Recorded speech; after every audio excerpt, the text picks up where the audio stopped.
Somebody sent me a message. There it is.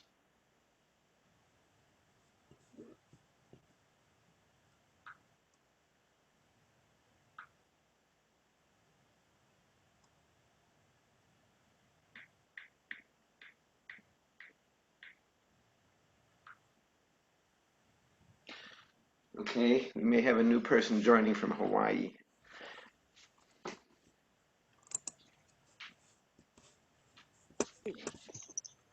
It's John Renalini, Namaskar. Pashupati, Great Rising. How you doing? He just blew in from Hawaii. Namaskar, Jai.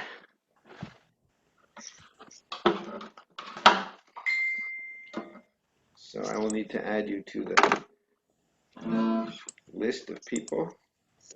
Let's see, somebody else is trying to come in from Guam, I think.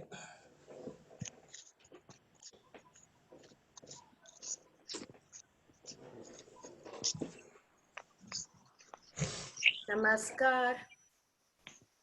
Okay, he may come in from Guam in about a half hour.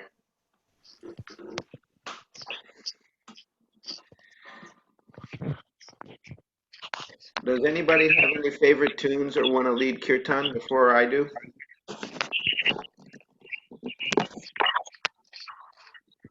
Okay, anyway, here we go. Prepare for next time. Bhavanam Kevalam, Bhavanam Kevalam, Bhavanam Kevalam, Bhavanam Kevalam, Bhavanam Kevalam, Bhavanam Kevalam, Bhavanam Kevalam, Bhavanam Kevalam. Bhavanam Kevalam, Bhavanam Kevalam, Bhavanam Kevalam, Bhavanam Kevalam, Bhavanam Kevalam, Bhavanam Kevalam, Bhavanam Kevalam, Bhavanam Kevalam, Bhavanam Kevalam. Bhavanam Kevalam, Bhavanam Kevalam, Bhavanam Kevalam, Bhavanam Kevalam, Bhavanam Kevalam, Bhavanam Kevalam, Bhavanam Kevalam, Bhavanam Kevalam, Bhavanam Kevalam. Bhavanam Kevalam, Bhavanam Kevalam, Bhavanam Kevalam. And here's the chorus, by the way. Bhavanam Kevalam, A major 7th, D 9th, D minor 9th, Kevalam, A.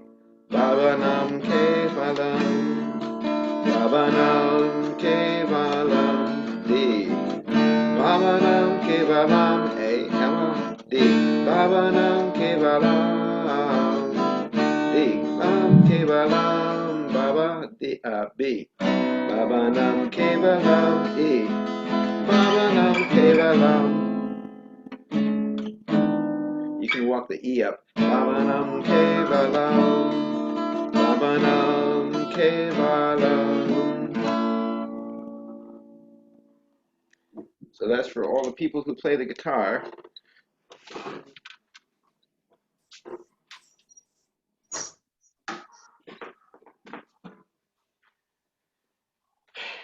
And normally in this course, I offer people to teach them music. And we do a little bit of this. It's more difficult online because of the time delays. I do teach people guitar and piano and harmonium and banjo, and could also teach mandolin and ukulele. So those of you who wish to learn those instruments or get better at them, you can contact me, and when we're done with the course, I will teach you how to do that. And we can do that online. And so that's free for acharyas. And Margis, you have to sell me your firstborn son, which will be, that would be okay too. Anyway, okay. So now let's get together. Welcome to Jammu Ja Yogi. I forget how you pronounce your name. Are you still on? He disappeared. Yeah. Still here. There he is. Oh, it's under Jamu. Mrinalini. Mrinalini is my initiate. I don't think I Hello. initiated you. Did I initiate you, Jaquez? You did. You did. I did. I didn't write it down. Okay. Yes, That's sir. why I couldn't reach you before. Okay, good. So he now goes by Ja Yogi.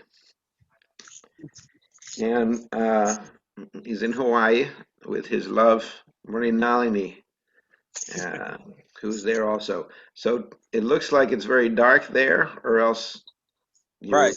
It's Okay. 3:09 in the morning. Okay, so it wouldn't hurt to turn on a light so I can see you. Okay, we'll walk. And stop yawning. Okay. So yesterday we were working on Ananda Sutram, and I promised you to get Didi Ananda Gauri's correction of me. How dare she correct me? And of course she was right, which was a disaster.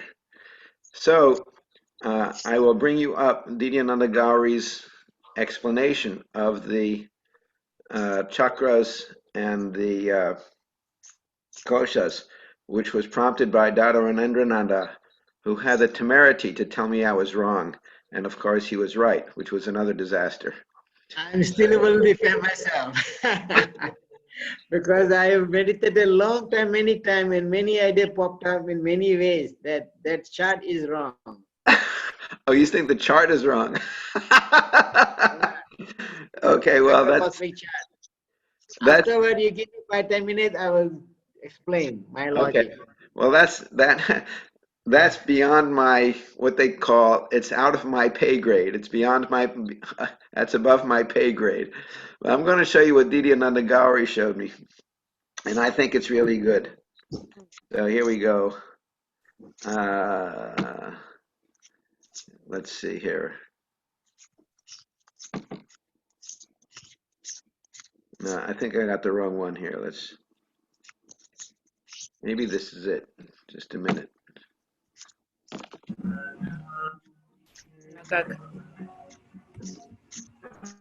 My computer's a little bit slow this morning.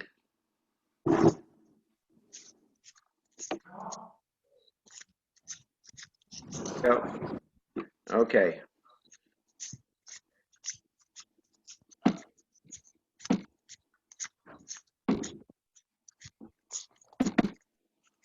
Okay, so here it says that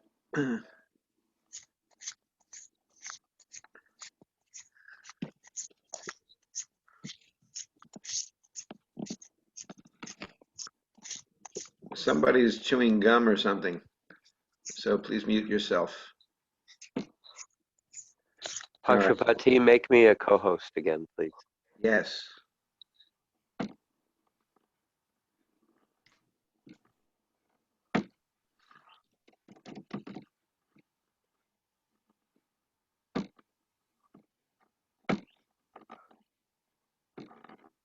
Okay, bingo, you're a co-host. So here it says, I believe, can you see this here? Can you see my cursor moving? Yeah. Yes. Thus, the 5 koshas, or layers of the mind, Kamamaya, Manomaya, Atimanas, Vijnanamaya, and Hiranyamaya, or Hiranmaya. Sometimes this is spelled Hiranyamaya, and sometimes spelled Hiranmaya. Chiefly control the 5 subtle energy centers or chakras, the Muladhara, Svadhisthana, Manipur, Anahat, and Vishuddha chakra, respectively. Respectively means that one controls one, and another one controls another one. And Agya Chakra does not directly control any fundamental factor, but by its spiritual power controls the psychic force. Now she's abstracting here from the book, but that's what it says, and it's in Anandamarga Ideology and Way of Life and Supashita Sangraha. So, and then she says she likes to describe it this way. So the Agya Chakra is controlling more or less somewhat directly each of the other chakras, and she is drawing the koshas as encompassing each of the chakras as sheaths. So I give her credit for a nice creative diagram, which Vinay will like because he likes pictures. And I think this is pretty good too. So I will show that to you. Are you sharing So that this with is us the, too? well, I will. Right now it's on your, Yes. when you get the recordings, you will have that, and I will share that to you. I may have already. If you look up koshas, it's possible I had this and didn't recognize it because I didn't scroll down to the bottom of the screen. So I think I already did. You can check that. Okay, so this is her understanding of the koshas and the chakras, and it sounds quite reasonable to me. So now, Ranendrananda, if you want to give us a few minutes, let me ask anybody questions of what I've said before we turn it over to Ranendrananda. So again, the outermost kosha is the Annamaya kosha, food. Next inner is the so here's the Annamaya kosha, the body. Next inner is the Kamamaya kosha, which focuses on the world outside. Next is the Manomaya kosha, where your normal thinking is like, I have to go to lunch today, or elephants are gray and some of them are white. The Atimanas kosha, which is where your dreams are and the sanskaras start burbling up for the first times and are somewhat stored, although they're also stored here apparently. The Vijnanamaya kosha, which is where wisdom is located, and the Hiranmaya kosha, which is just about almost into Savikalpa Samadhi and is just a little bit of the I feeling, but not much. And then finally, the Agya chakra, which is above or indirectly controlling the koshas. And finally, we talk about the seed or the center, the Atman, which is the Sahasrara chakra. Okay. Question.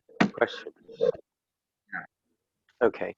Didn't Baba in one of his books somewhere say that the Annamaya kosha isn't really a kosha, but then he used that term anyway? It was a little confusing because if you count Annamaya, there's 6 rather than 5.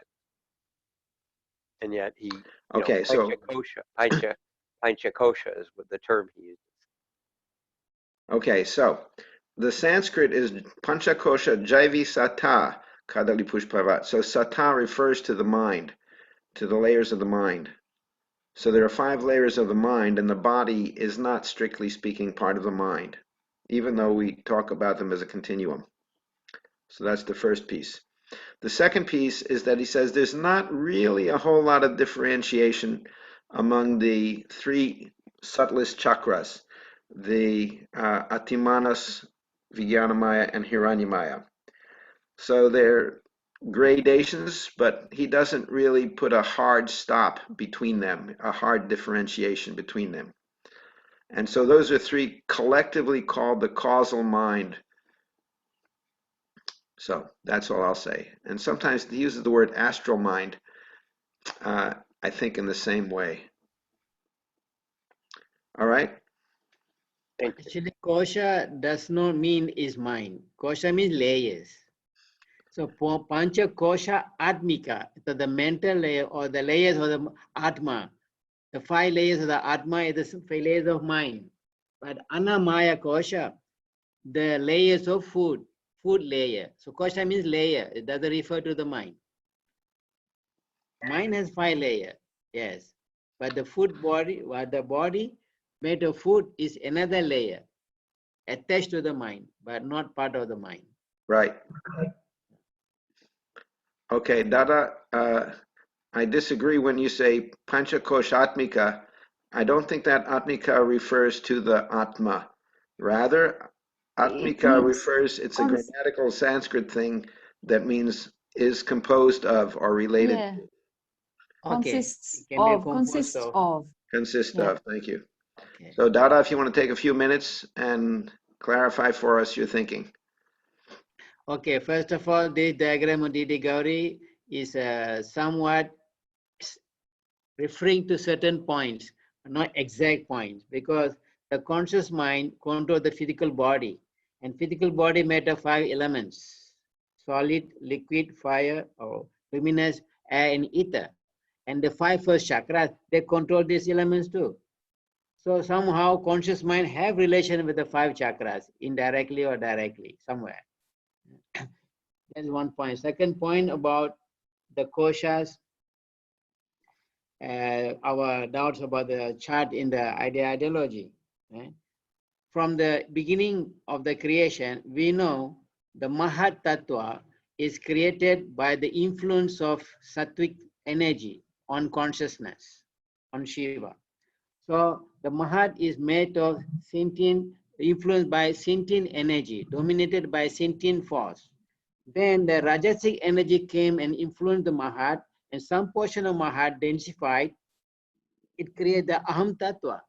So Aham is our ego, I do. So Aham Tattva is a component of mind dominated by Rajasic, Rajoguna, mutative force. Then comes static energy influencing the Aham Tattva, forming the Chitta Tattva. So Chitta is formed with the help of static force, and to unit mind, to our unit mind, Chitta is our instinct mind. The animals live on Chitta. They do action, but they don't get reaction because Chitta or the instinct mind directly dominated by Prakriti. So animals are living in this way. They don't create samskara like humans are creating. Humans are creating samskara because we are doing action with Aham Tattva. Aham is ego. So we are doing action with ego. So when the ego doing the action, ego get the reaction. So the first reaction, samskara, is being stored in the aham, but karma phalam chittam, our sastra says, karma phalam chittam. From the aham, the chitta, the one who experienced the reaction of the samskara. But the samskara is in potential first in aham, because it is aham who create the samskara, not the chitta. So from aham, from the stored potential form, it comes through the chitta to express. Now whatever for us to express the experience must pass through chitta. Chitta is so related very much the conscious state of mind, of our mind, conscious mind, instinct mind. Now, you are talking about layers of mind, koshas. Atimanasha kosha, keeping the samskaras. So if keeping the samskaras, who's creating samskaras? Is the aham. Aham created samskara. So the first friction of aham, first storage of aham is the atimanasha kosa, where we keep the samskara. So atimanasha kosa, I feel some portion of it have to be in aham. Maybe some portion can be in chitta, that I don't know. But if atimanasha kosa storing the samskara, it has to be rooted in aham. One point. Second point, Vijnanamaya kosha and Hiranmaya kosha. Vijnanamaya kosha, the capacity is telepathic capacity. Many gurus, they are working in this level, the rational mind, telepathic capacity, the curing mind. Chitta don't have this capacity for the unit mind. Chitta don't have this capacity. If Chitta have this capacity, most of the human being, animals should have that capacity too. Because we are living in Chitta most of the time. But we don't have the capacity. That means Vijnanamaya kosha cannot be exactly in the Chitta. Hiranmaya kosha. we go to Hiramaya Kosha with the devotion. So the devotion, pure devotion, bring our mind to Hiramaya Kosha. Most of the gurus, highly elevated gurus, even Baba, they live in Hiramaya Kosha to deal with the world. So they have pure intuition. The Hiramaya Kosha is a state of mind that knowing the past, knowing the present, knowing the future, same time, equal of the cosmic mind.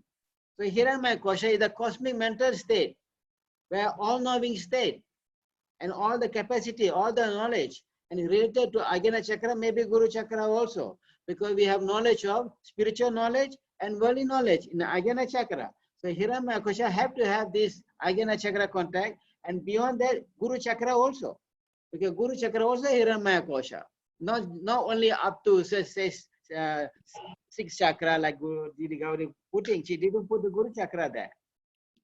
Now, Hiramaya Kosha, it is a state of pure intuition. How can it be in the chitta dominated by static energy? Static energy will not open the Hiramaya Kosha. Only the subtle energy, sentient force, can open the Hiramaya Kosha. And the sentient force only exists in Mahat. So that means Hiramaya Kosha have to have link with the Mahat. It cannot be under the chitta. You can say maybe some portion have in chitta because all the mind have to have some root. They can be rooted from chitta up to Mahat. So Hiramaya Kosha have to have some kind of root in chitta up to Mahat, not just in chitta. So this is my logic, because I'm seeing the capacity of Hiramaya Kosha. I cannot relate with chitta. Chitta doesn't have this capacity. Chitta is instinct mind, static energy. So static energy don't have that capacity to know a whole world. Only Mahat, the cosmic mind. So that's why I say there's something wrong with that chart. Maybe Baba D explain, I don't know, but I feel strongly, if you go to Vijnanamaya Kosha, Hiranmaya Kosha, you cannot be in the chitta, dominating. It has to be liberated from the static energy, minimum mutative energy. So mutative energy is the Rajasic force, so you are doing action. So the yogi is doing action, karma yoga, so some mutative force is needed. So they can be in Raham. At the same time, they can be in Mahat because they have intuitional power. That intuitional power cannot be in Chitta. This is my logic. Anybody have any question? Yeah, very good, Dada. So, thank you for that.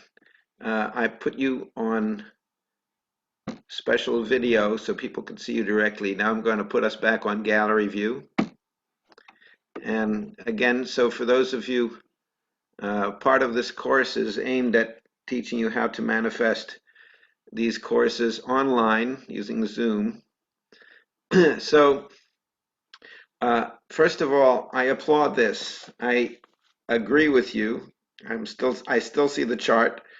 And so we have a little bit of one of these conversations about the letter of the law and the spirit of the law. And what's true is once I heard a talk from Acharya Raghavji, who is a very devoted and deep family Acharya, who's currently living in New Jersey, Raghav Prasad. And he said one of the factors of spiritual elevation is the capacity to move your mind from one level to the other level at will. And so one of Baba's talents was to be able to change his mood instantly or to go from one level to another level. And we as yogis also have that level to some extent.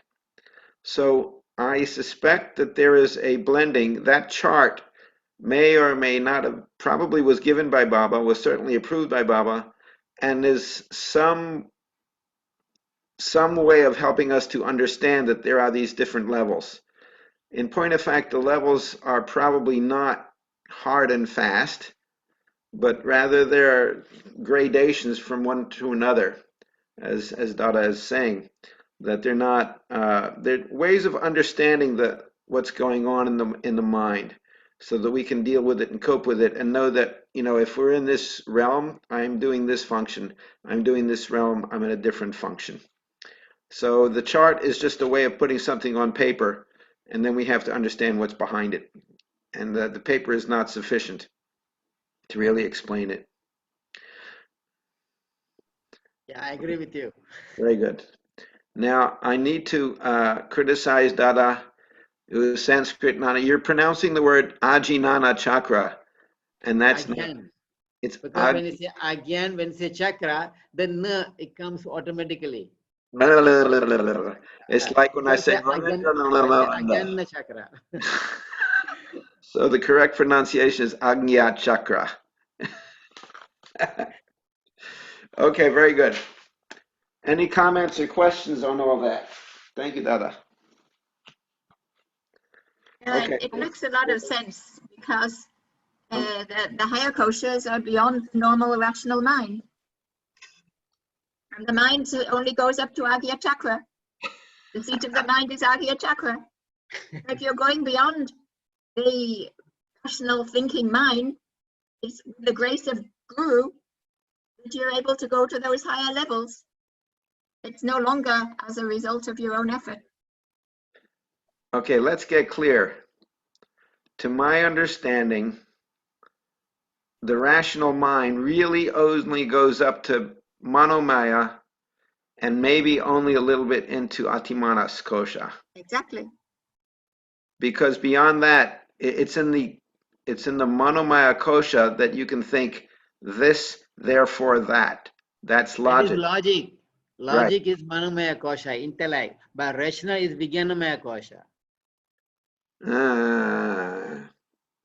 Rational, you may not to read, to understand. Logic, you can debate. But rational, you cannot debate. Right is right. Logic, you can debate right and wrong.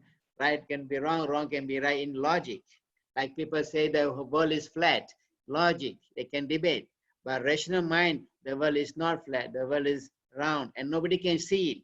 They can only see in the mind or intuition. So rational is one thing, logic is another thing. Manomaya kosha is logic, intellectual mind. I think he's right. Because if Vijnanamaya kosha is that where wisdom is, then wisdom and rationality are tightly intertwined. Logic is a language function. So very nice. Thank you, Dada. Everybody understand that? Yeah, I would say that when we talk about something rational, it's something that we have deduced using our intellectual powers. And so that is in the realm of Manomaya kosha, on the basis of information that is available. When we get to the level of Jnanamaya kosha, our discrimination and our attachment, our vairagya, our vivek, it comes from the deeper layers. It comes from that intuitional layer. I don't think it comes from rational deduction anymore. Can I add something? Yes, Didi. When Baba talks about rational thinking, he says that you consider pros and cons, and then you consider the welfare of all. And that is a wisdom point. It's not just normal rational thinking. It's much deeper and much comprehensive, all-encompassing. Thank you, Didi. I agree. Okay, very good. Anything else on that before I take roll? Can I add one more thing, which is so exciting for me when I look at the layers of the mind and the subtle mind where the Vivek and Vairagya are. Yeah, turn on your video if you can, Didi. Oh, yeah. I don't care if your makeup, even if you haven't No, put your makeup. my hair is not good hair day today. So what is so exciting is that when we do it, when we teach children, and when we look at the education systems, and we expect that children learn norms of the societies where they are, and they learn right and wrong, and so most education systems are superficial, and we learn that okay, some things we don't do because we get punished and so forth. But if the children, imagine us, or also if we already did some intuitional practice when we were little, we would have a little bit more of a connection with the higher levels of our mind, and our understanding then what is right, what is wrong, would be much more alive, you know. So yeah, that's what I wanted to share. Very good. Thank you. Understand that the full notions of sanskara and requital of sanskara and consequences of actions are not really well developed until one is past teenage years. At least the studies don't show that teenagers have that capacity. And so they do lots of risky behaviors without thinking of what the consequences might be. Now, it is starting to get developed at the age of 5, I will say. So people start getting that, but it doesn't get fully developed until usually 17, 18, 19 years old. I'm talking about moral concept, moral development. Of course, the brains are still growing, you know, the front lobes, everything till we are 25. So yeah, but I'm thinking of like the concept of the moral concept. Anyway, thank you. Thank you. One more quick thing, Yeah. Pashupati. In the Waldorf schools founded by Rudolf Steiner, who was a mystic who later soured on yoga after being in India, he teaches the concept that 3 aspects of our functionality: thinking, feeling, and willing.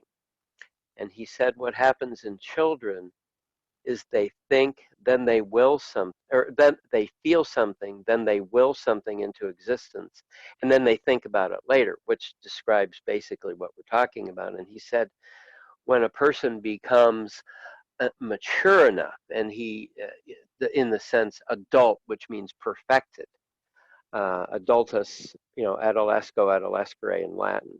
So he said when children reach or beings reach maturity, they go feeling, then thinking, and then willing. So it inserts that rational component there in the middle, and that seems to describe rather perfectly what we're kind of talking about here. So I just thought that that's a simple way to do it, to describe it as well.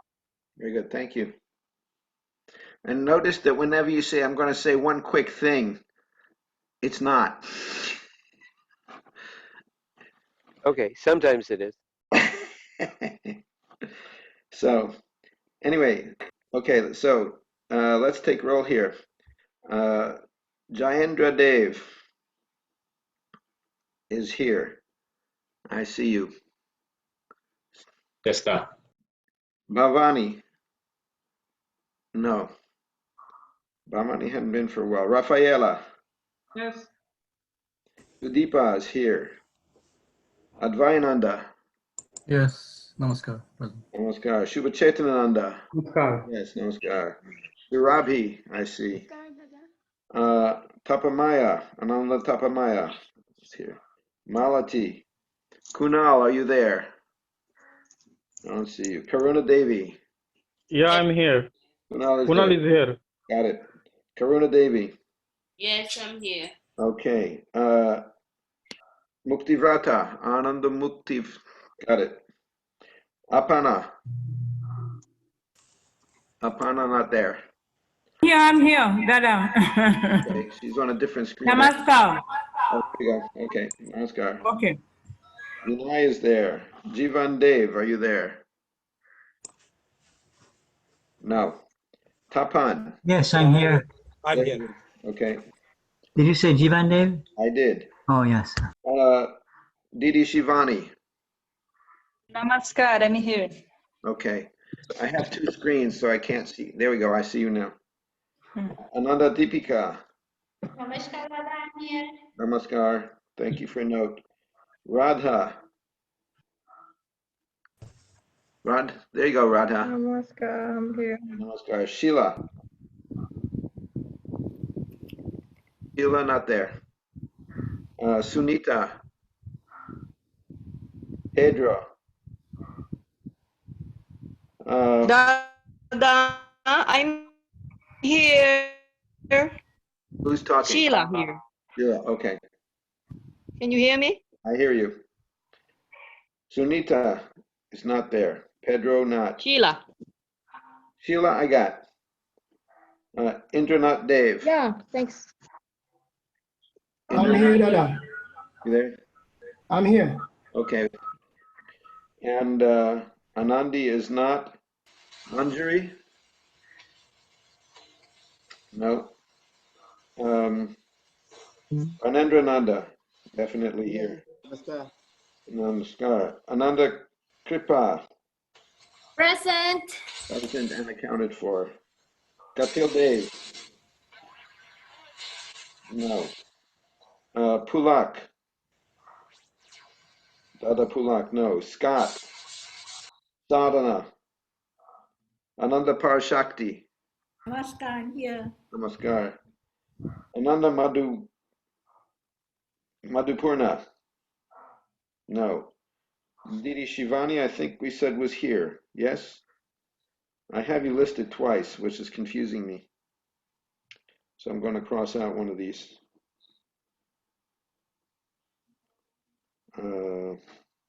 Shivani is not here. I'm here. Not here. I say namaskar already. Yeah, I have you listed twice, so it's getting confusing. I have to correct that. Mm. Okay. Anandahita Prabha, the White Lotus. Yes, Dada. I'm here. Okay. Namaskar. And Kanika from Australia. No. Divya Sundarananda, I see you. Yeah. Okay, so Rinalini is not here. It's most. Mrinalini's here. Oh, Josh okay. here too. Rinalini and Ja. Well, I'm going to list you separately here. Jayadev, are you here? No. All right. So, Ja, I'm giving you your own column here. All right. Anybody I haven't mentioned? Jayadeva is different than Jayendra, ne? There is a Jayadev. He is white and lives in Greensboro area. Jaya, we have a Jayendra Dev who is kind of darker color and has a beard, and he lives in the Philippines, in Maharlika. Okay. Okay, very good. And by the way, I am a racist, and I am sexist, and all these other things that you can call me, so get over it. I do, as a medical doctor, I deal with races. I deal with women who have different problems than men and different bodies than men. And people with different races have different problems, different diseases, and different bodies. And so, yes, I am a racist and I am sexist. And go ahead and call me names. It's fine because they're all true. That's not racist or sexist. That's just practical. Okay, well, whatever. I want to say one thing too. Yesterday, going over Nanda Sutram, that was very nice to have Didi, Nanda Deepika, and Tapan giving that feedback. That was very nice, and I appreciate it. Absolutely. Thank you. Absolutely. Okay. See, okay. that was brief. Oh, yeah. So it was better than me, which was embarrassing, but nonetheless accurate. Okay. Pashupati, Yeah. when you say racist, you have to say it in a good way. Well, that's true. It's when we start discriminating in our behavior. Yeah. When we start saying you are black and better or worse, or doing these categorizations. Yeah. So that's correct, actually. So we can recognize someone associates with one administration, or someone associates with one yoga group, or someone associates with one style of doing practice. And then they say, mine is better than yours. And so you're no good. So that at that point, we cross the line. That's discrimination. That's the discrimination. So that, to me, that's a kind of discrimination we don't need to engage in. That's not Vivek. That's groupism. Yeah. Okay? Got it?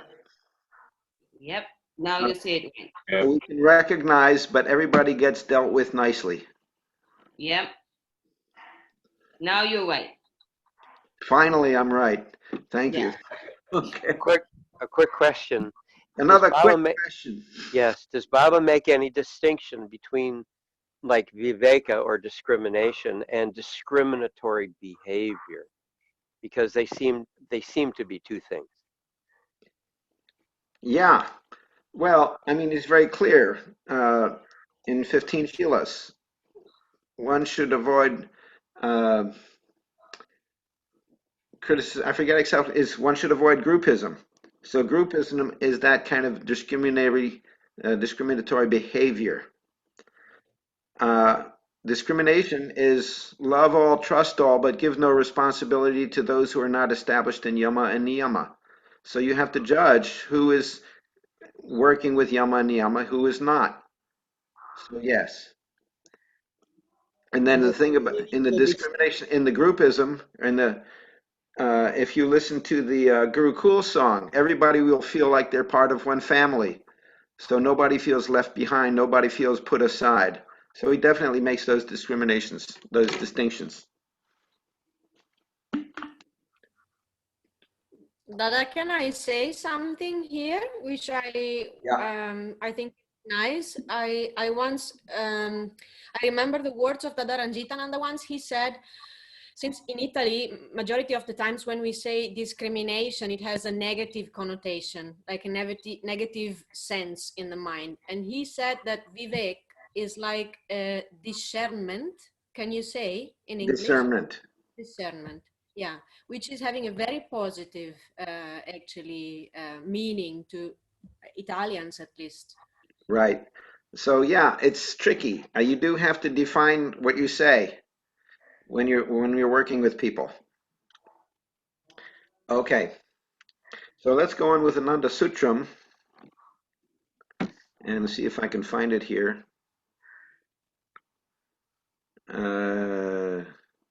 Okay, this will take me a moment. Hang on.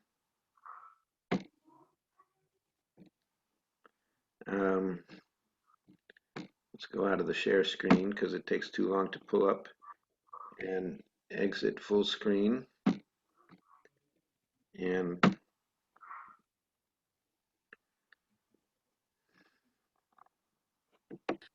Dada, can I also ask something? Because the debate or discussion or whatever we want to call it, you had now in the first 15 minutes about Hiranyamaya Kosha, Vijnanamaya Kosha, and Vivek there.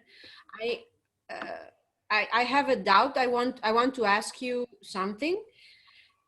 So there is some how to call them, religious sects or esoteric groups. I don't know how to define them, who actually use the intuitional mind and use some very deep parts of the mind, but they end up in pedophilia, they end up in I don't know, human sacrifices. So if we say that Vivek is lying in now Vijnanamaya Kosha, and I mean, I have a bit of a doubt here if it's enough to reach that level, or if there is something, some dirty stuff that can come in between when we reach that level, and how to get rid of that. Or if we should consider their understanding and their distortions with human sacrifices and all which goes an acceptable thing. So I have a problem here. got it. So first, let's clarify something. The word doubt is used in India and obviously Italy differently than it is in America. In those countries, doubt means a question. I have something in my mind that is not clear. And in America, the word doubt is a negative that means I think something is not true and I therefore doubt it. So the implication is different. So when you're dealing with people from different countries, understand that the words mean different things to different people. So when you say doubt, I take it as a question. So that's the first piece. And now Baba is clear at some points, and he has said somewhere, and I don't remember where, that Indians are very strong on spirituality and weak on morality. whereas Western people are very good with simple morality and not strong on spirituality. And so that means that different portions of different layers of the mind are developed more or less in different people. And so until and unless all the koshas are perfected, then you're going to get spotty.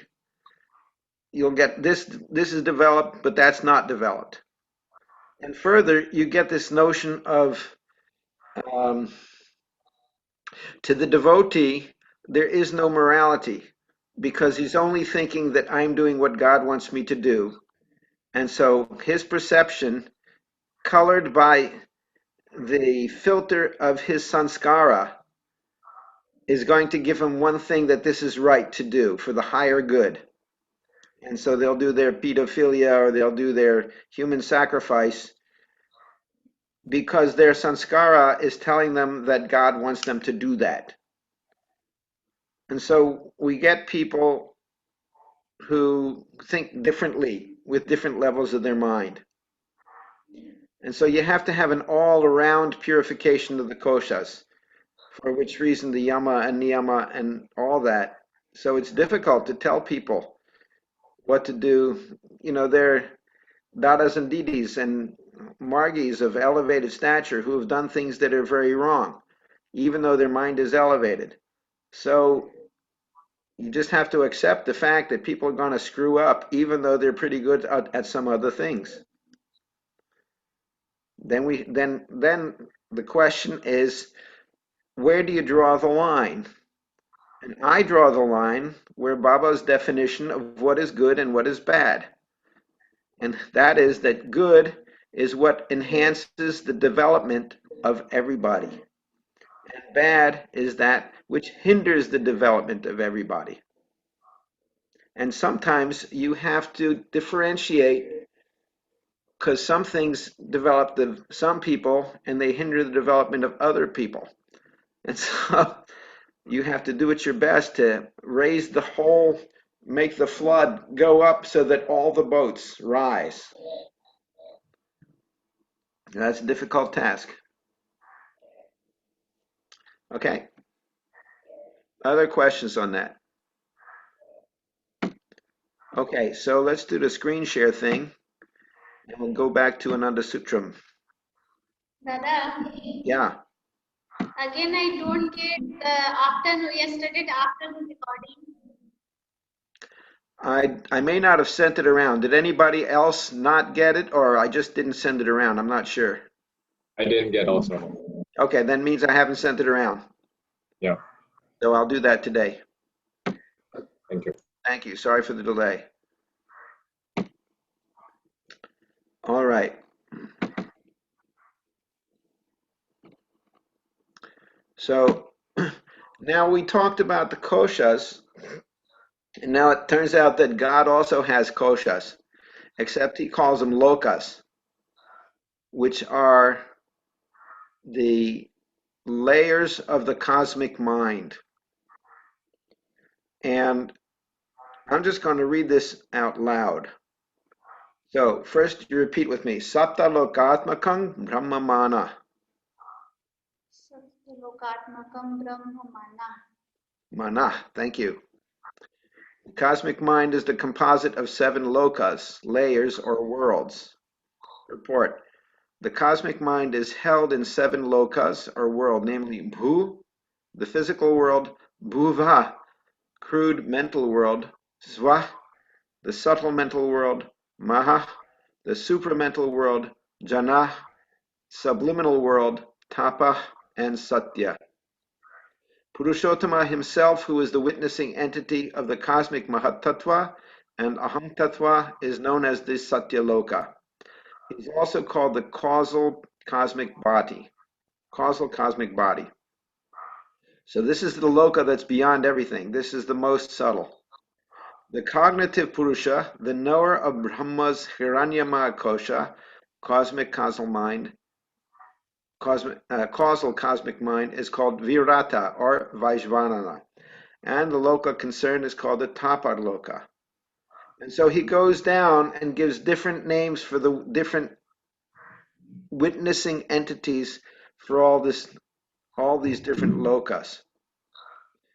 And so the lokas have somewhat different functions in terms of where the particular collection of people's minds are functioning. And so when they talk about the Devar Loka, or the place where the devas are hanging out, the subtle entities. So there are different layers of the cosmic entity where these are hanging out. So in one sense, you may say that heaven and hell are in these lokas, because your mind has to be entering into that loka with your subtle kosha, and then that's where you experience it. Am I making sense to you?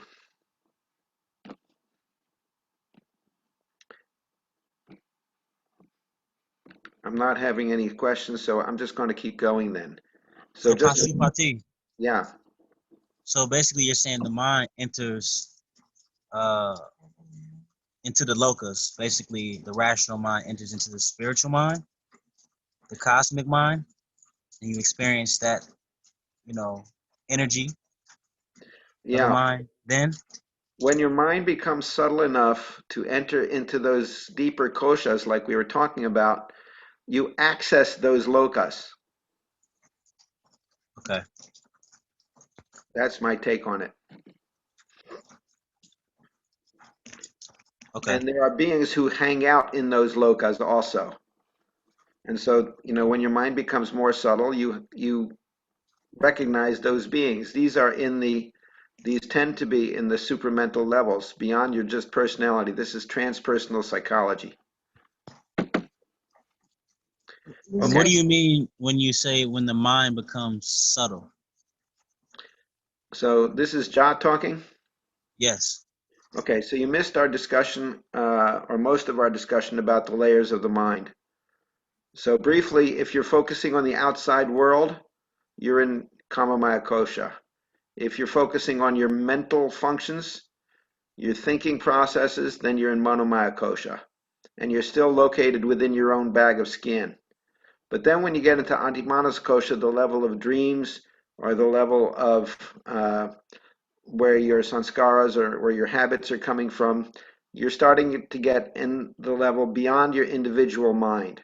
And there you're starting to access some of these subtler lokas. The crudest loka of the cosmic mind is this crude physical world. Pashupati. Yeah. You got disconnected. Could you go back to when you said level of dreams? No, I'm going to keep going. You missed things, so you got to listen to the recording. All right. The level of dreams is the Atimanas Kosha, is the third kosha. That's where they tend to be. Also Manomaya, subconscious. Also, well, when dreams percolate into the conscious mind, then they enter the Manomaya Kosha. And so, Ja, I would ask you, and I'll have to send it to you, and I don't think I have, to send you the, we did a whole thing on dreams. We spent an hour on dreams, and we'll send you that. So Okay. I'm sorry to cut you off. No worries. Okay, so you'll get that, but you'll have to go back to get it. Okay.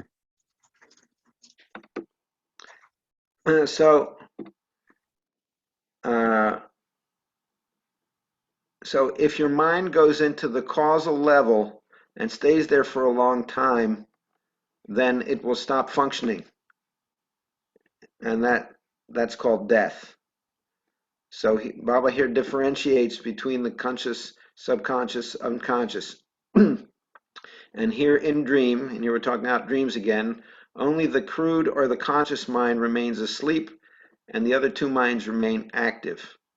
In sleep, both the conscious, and here we're talking about deep sleep, both the conscious and subconscious minds remain inactive. Only the unconscious mind remains awake and does the work of the other two minds. And here the unconscious mind, he's talking about the three layers of Atimanas and Vijnanamaya and Hiranyamaya. when there occurs a vibrational disparity in the psychophysical parallelism, that is, when your mind is no longer attached to your physical body, then your mind stops working, and this is called death. And the reason for reincarnation is because the mind still has stuff it wants to go through, but there's no capacity for going through it. And so it has to find a body to experience or to do these other things. So, mano vikriti vipaka apekshita sanskara. So repeat that. Can you see this? Mano vikriti vipaka apekshita sanskara. A distortion of the mind stuff waiting for expression, that is, a reaction in potentiality, is known as sanskara.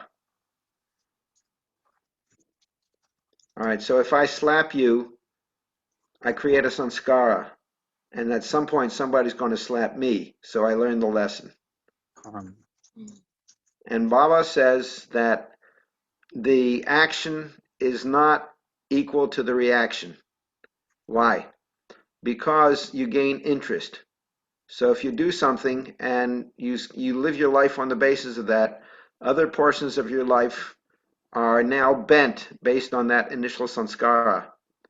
So then it takes more later on to get it requited, to figure it out. Also, time, place, person change.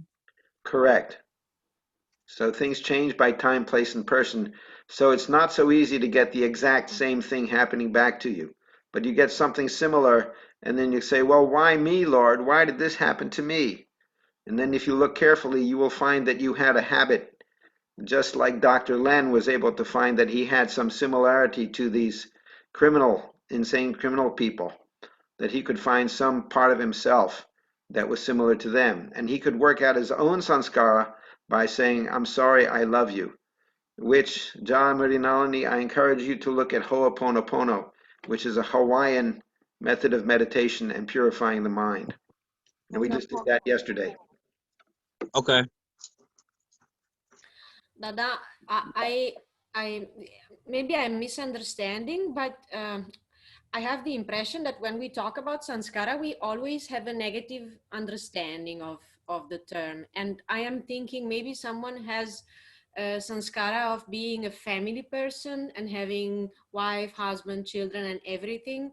And it's, of course, taking our energy, but it gives a lot as well. And some other people have different sanskaras. And so I would like to know if, according to Baba, sanskara is something bad, or it's just a seed which needs to grow out.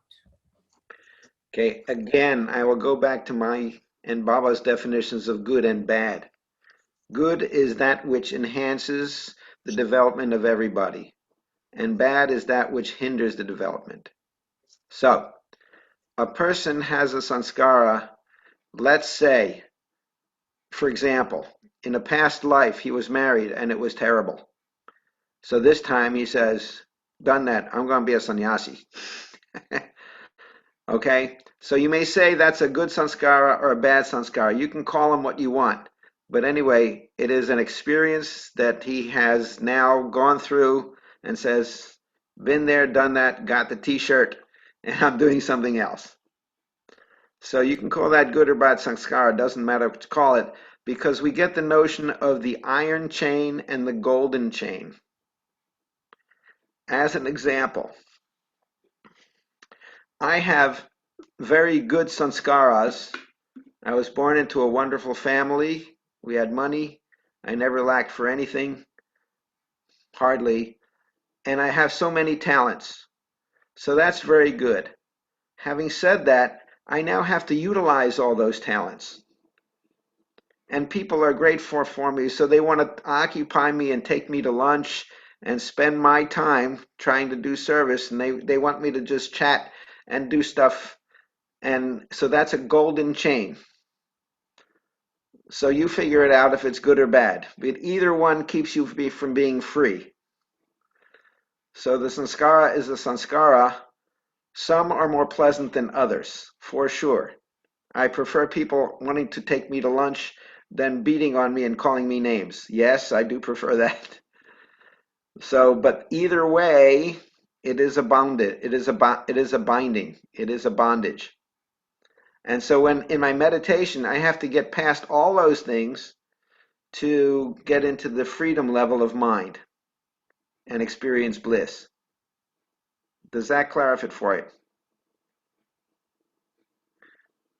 Okay. Deepa is there or not? No, I didn't. I'm sorry, what? Because you asked her, but she didn't say yes or no. No, she nodded her head. You went like this. Gaining lottery is a good samskara. Say again. What? Gaining lottery is a good samskara. But then, how you use it? Yeah. Last, Many go ahead. people, they win the lottery and it ruins their lives. They can't handle the money and they lose all their friends. So Last night, just to add one thing here, last night I went online and I picked up, I saw chapter 14 of Yogananda's book, Autobiography of a Yogi, and it's called An Experience in Cosmic Consciousness. right. And it's brief, and I read it, and I'll send a link for people if you're okay with that in the chat, so that people can read it, because it gives a very clear exponentiation of just what we're talking about here. And I was so vibrated that my sadhana this morning was really deep and really profound. So it's got a lot of spiritual shakti in it, and it might help further explain what we're talking about here with Golden Chain. Very good. By the way, you feel free to send it to everybody on email, because it'll be easier than when you have something you want to share, you can send it via email. Just hit reply all to the things that I'm sending around. So you can talk with each other that way. Thank you. Okay. So we explained why people, let's go back to the screen share. So these are good questions.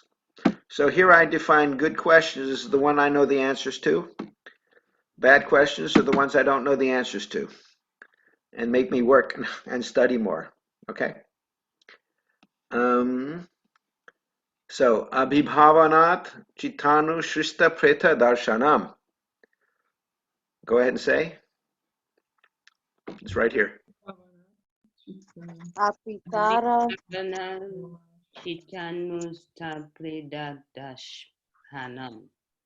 Right. So Abhibhavanat means heavy concentration. Chitanu is your ectoplasmic stuff. Preta means ghost, and Darshanam means seeing. So Baba's saying that ghosts don't exist.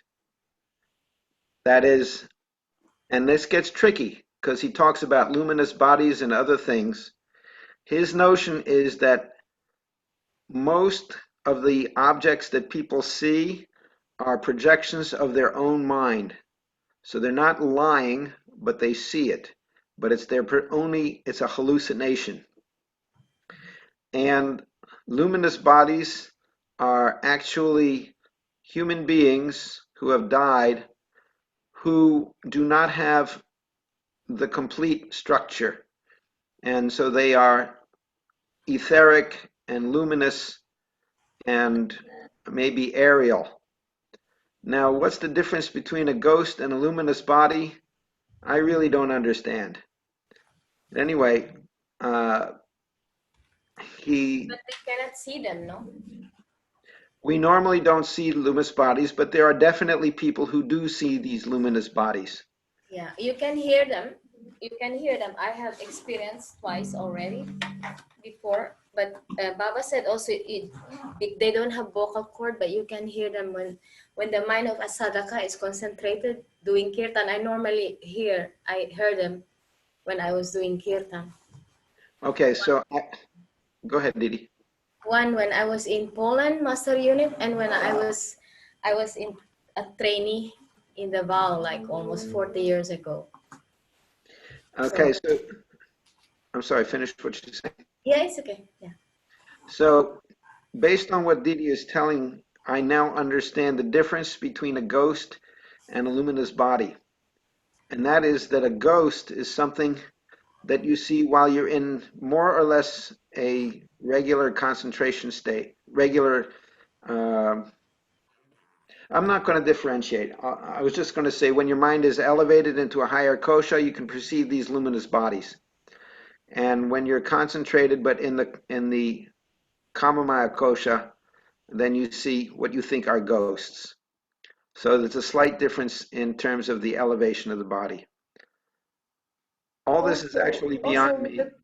I'm sorry. Also with the ghost, there is the vritti of fear, very usually predominantly present. I don't know. Okay, very good. When there's a ghost, it's usually something associated with fear.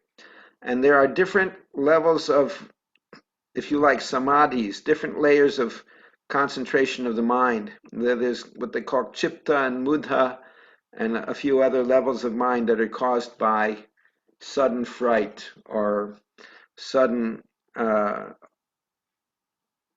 maybe we'll get into that later when we get into Patanjali. I don't have it memorized. Prabhupada, I have a question. Yeah, Radha. Just talking about all this, I know 4, 5-year-old, children who gonna sit down and you hear them talking to, please don't do that. Move away. I don't want to see you. So how can you categorize and what category you put these kids in terms of shokas, lokas, manamaya, atmara, shoka? So Baba has said, And before you go ahead, I know one example of that. There was a child. She was 4.5 years old. That happened, but the family moved into the house. They didn't know anything that happened to their house, and the child kept, talking, having all this conversation, and the mom couldn't understand what happened. So she spoke with someone, and right after, maybe 2-3 weeks later, they talked to the house owner. That's when they found out there was someone who lived in the house who got killed, a 26-year-old woman who got killed in the house, domestic violence, something like that. But everybody couldn't understand, could not connect, her interactions with that invisible side of the world that she was talking every day, every time she was sitting at the table.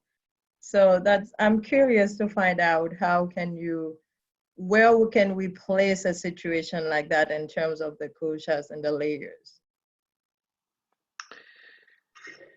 Okay, it's a good question. I have an answer for it, kind of. So first, Baba talks about that children up until the age of 5 commonly have some experience of their past life lingering with them. And that goes away. So that's the first piece. So she may have had some past connection with this woman. And Baba could, at times, using what was called the magic mirror, he could bring up, for people who wanted to see their dear departed relative, he could show them that relative in the mirror.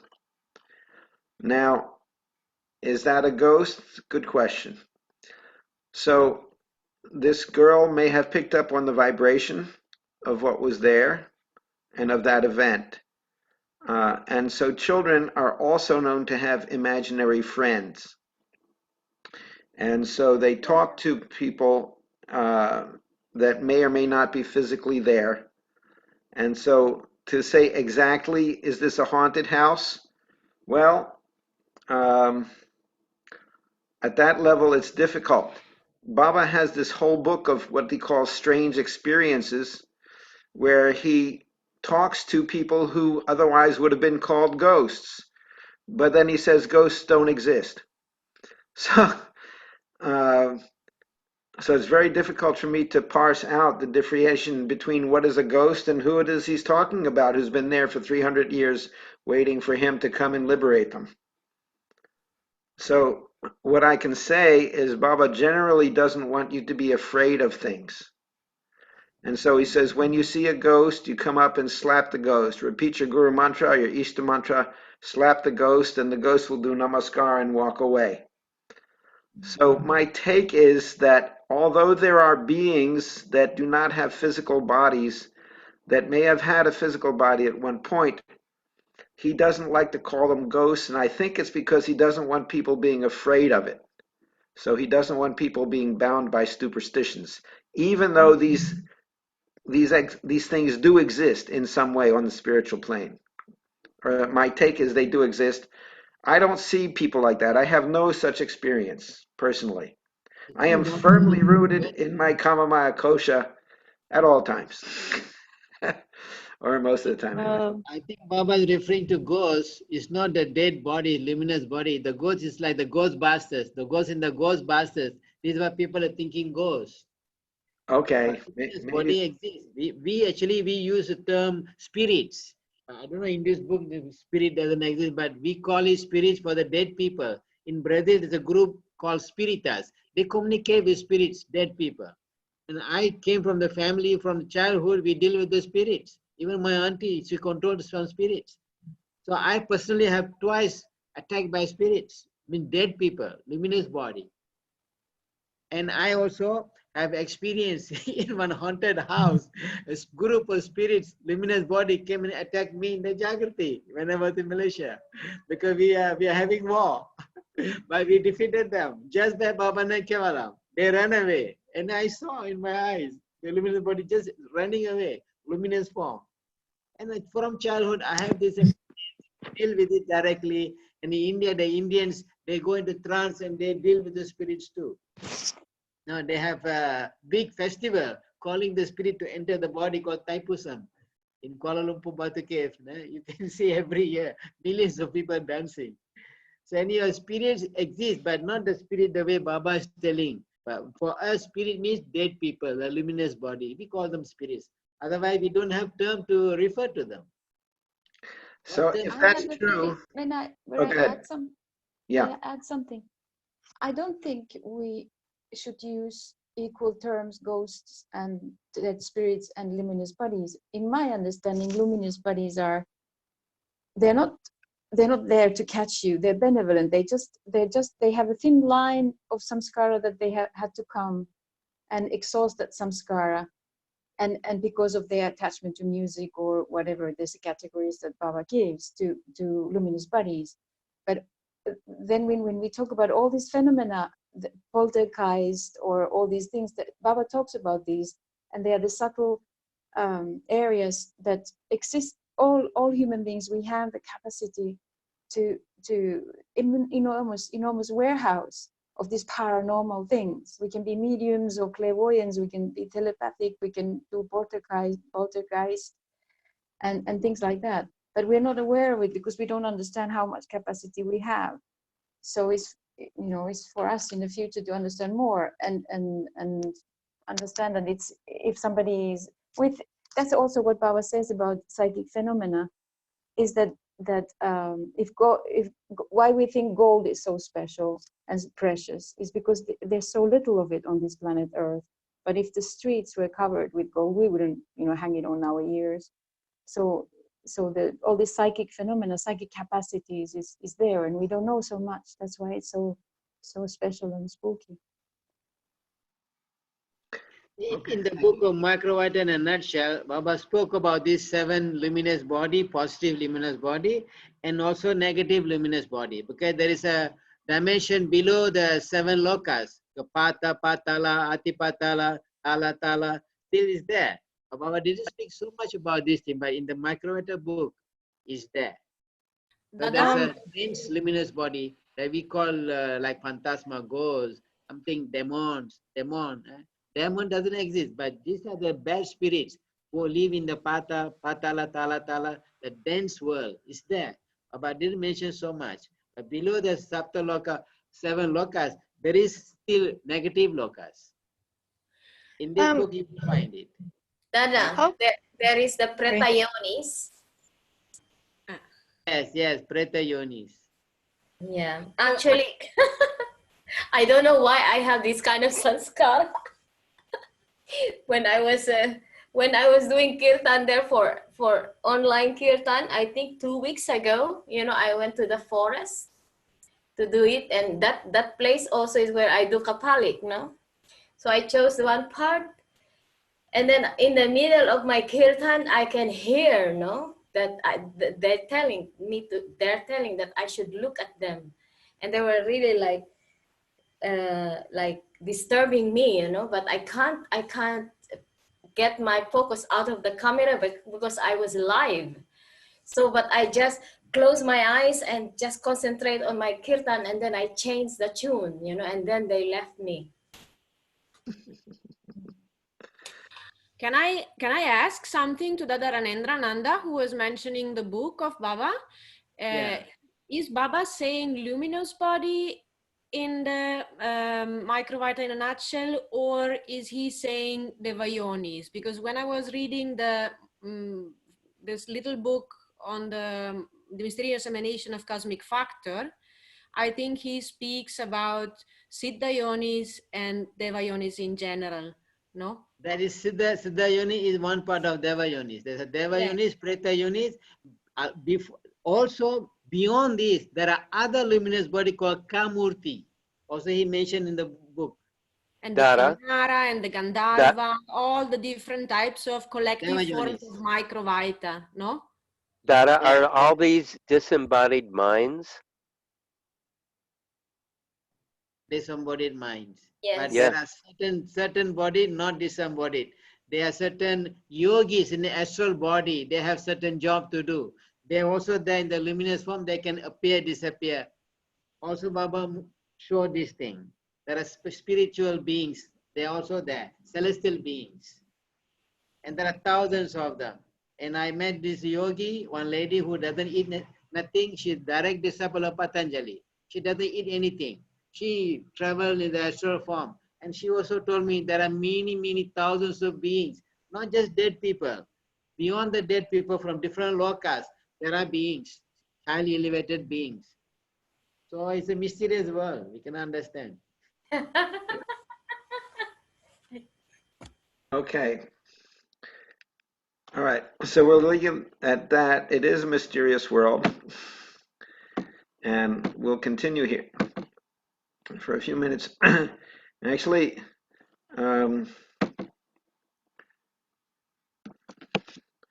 maybe I'll try and finish chapter 3 here.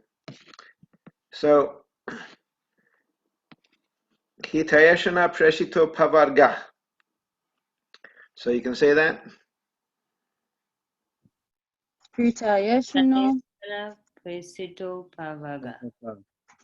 So the requital of an action is guided by the longing for welfare. He's saying that this business about experiencing your sanskara is God's way of teaching you things. So you do bad things happen to you, good things happen to you when you have done good things. You should understand one thing though. One lady I spoke with yesterday says, she was brought up as a Buddhist, and she says, I don't want to come back. Like, they fine. She says, I'm just going to do good things and care for everybody, and I don't want to come back. And she didn't want to have any other plan for not coming back. But doing good actions does not free you. You have to give away your good actions also. And that way the golden chain is gotten rid of as well. It's easier to get rid of good actions than it is to get rid of bad actions. Okay, the next line. All right, questions on that before I go on? Dada, can I just say something here? Because I know I am destroying the whole thing, but I am convinced somehow that even Taraka Brahma comes back, no? So, even big gurus come back. And in the first line of the Ananda Sutra, we have Shiva and Shakti both. So it's just a matter of perception. So freedom is not that you're not gonna come back.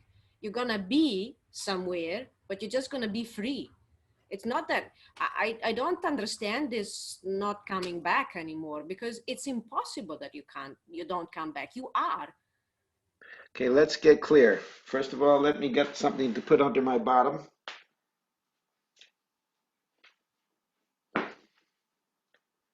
I've been sitting in this chair too long. There's a difference between emancipation and salvation. It's the difference between moksha, which is salvation, and mukti, which is emancipation or freedom. The Supreme Command talks about mukti, which means that you likely would come back in a state of mind that you are not fettered, you're not bound by petty self-interest, superstition, that kind of thing. There's a third item, but that you're coming back in a state of continual God consciousness. That's mukti. Moksha is when you don't come back at all. Been there, done that, got the t-shirt, and it is impossible to attain moksha. It can't be done. Only Guru does it for you. But Guru operates outside the realm of possible and impossible. And so in the words of Rumi, out beyond the fields of right doing and wrong doing, there is a field. I will meet you there. It's a very nice discussion. And so you're right, it's impossible. Only Guru's grace will do it. Following yama, niyama, bringing people to the path, doing your meditation twice a day, will bring you to the level of mukti, of emancipation. Okay? All right, so let's do a little bit more share screening.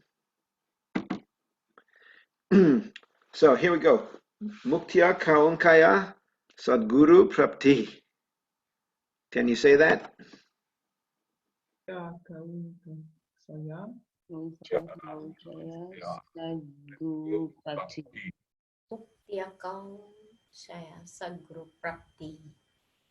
of the intense desire for mukti or liberation, one attains one's sadguru or perfect master. Now, the common expression is that when the student is ready, the teacher will appear. So you've heard that, and there's truth to that.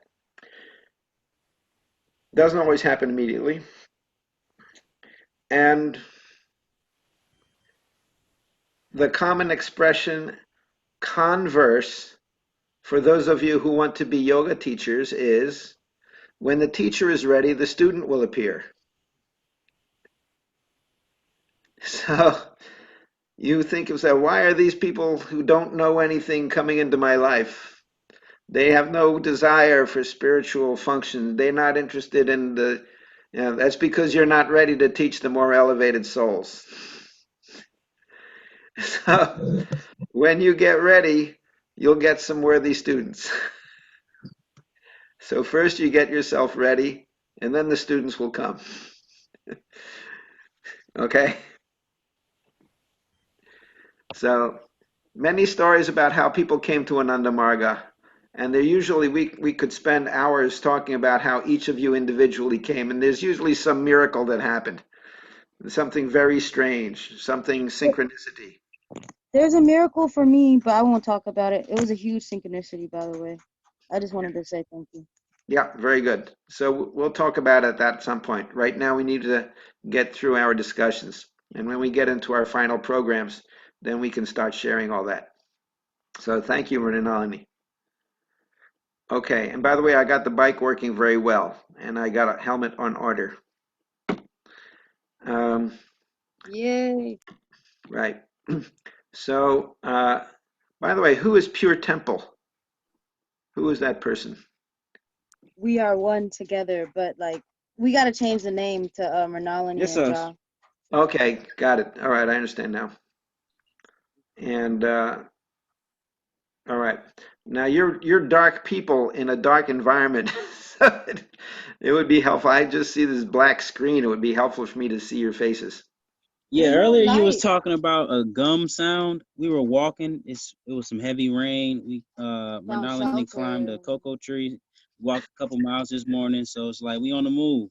Okay. But you know, we are living in nature. So Oh, if very we good. could turn the lights on, we would. But you know, the moon's not out right now. So it is what it Okay, very good. Thank you. is. You're welcome. All right. So let's go back to the Ananda Sutra. And so Brahmaeva Guru Reka Napara. Only Brahma is the guru, nobody else. So you may say, my guru is Anandamurti, but then really Anandamurti is the direct descendant of this cosmic entity. And so God can give you instruction through a whole variety of different places. So in one sense, you can look upon the world as guru. This is your instructional place.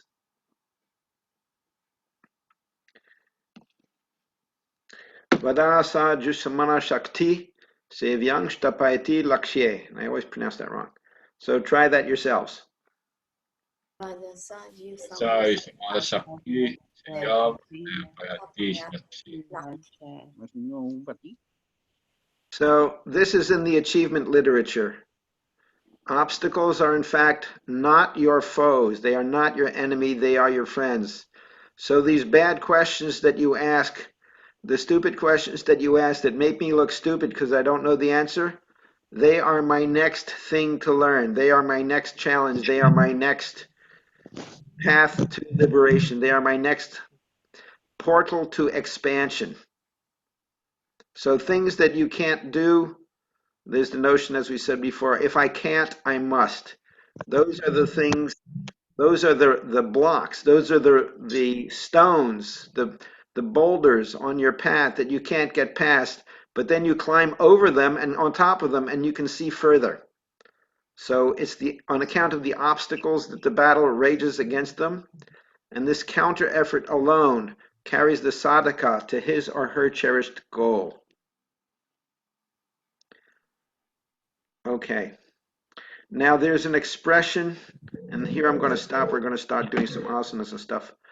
There's an expression, that which does not kill me makes me stronger. And this is true, but not quite true.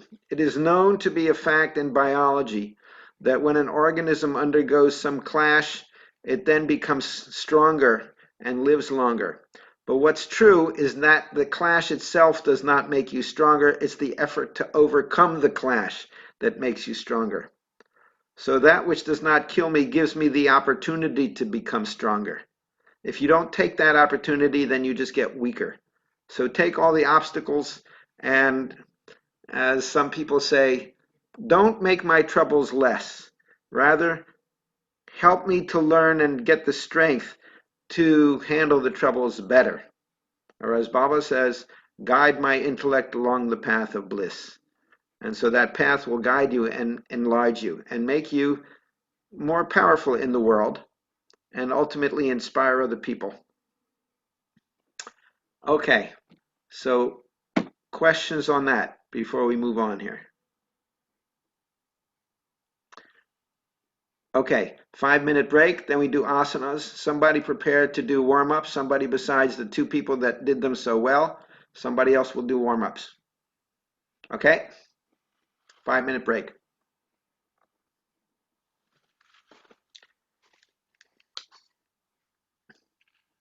All right, Sudeep, you look like you still want to say something. You good? Okay.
Okay.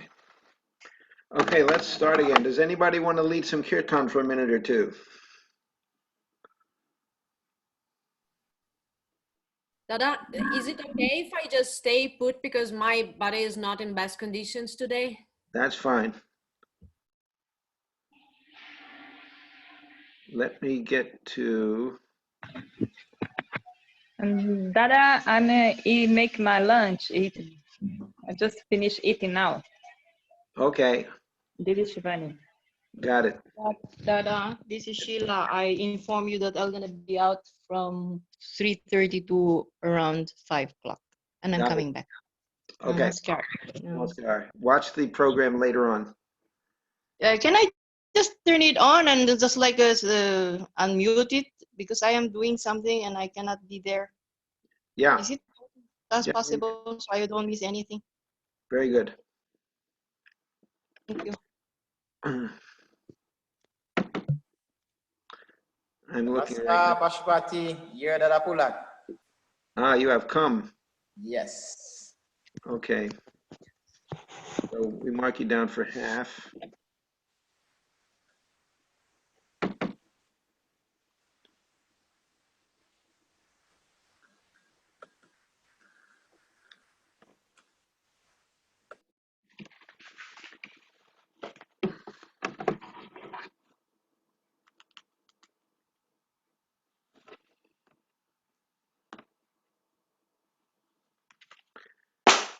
All right.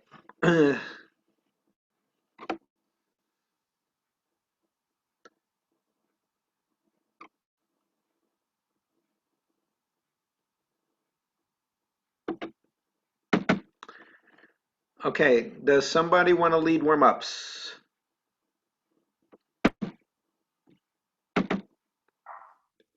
I did yesterday, Dada. If you want, Okay. I can do it. All right. All right, then I will lead warm-ups since nobody, oh, Pulak, are you saying yes, you will lead warm-ups, or you just waving at me? Okay.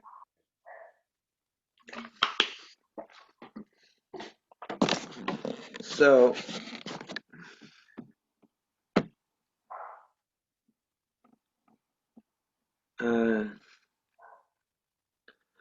Indranath Des something said, to be a Sadguru, no need of Tarka Brahma. To be a Sadguru, no need to be Tarka Brahma.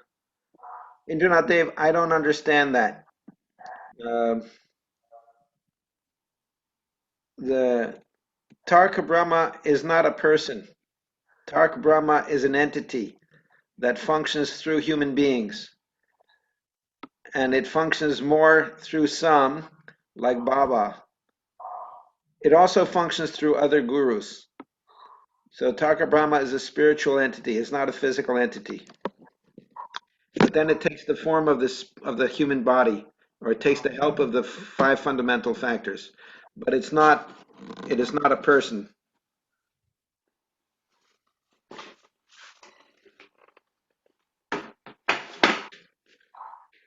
Okie dokie, let me find myself.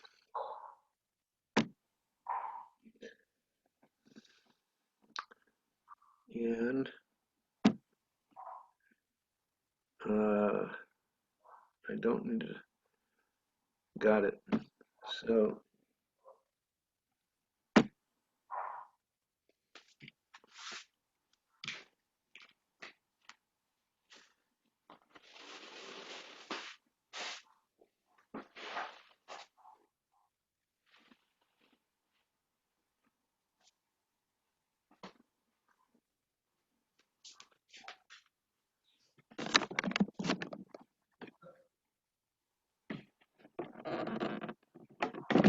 okay, that's pretty good.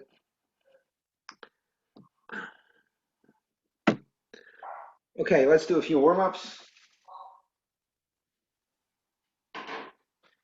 Everybody stand up, please. Massage your back.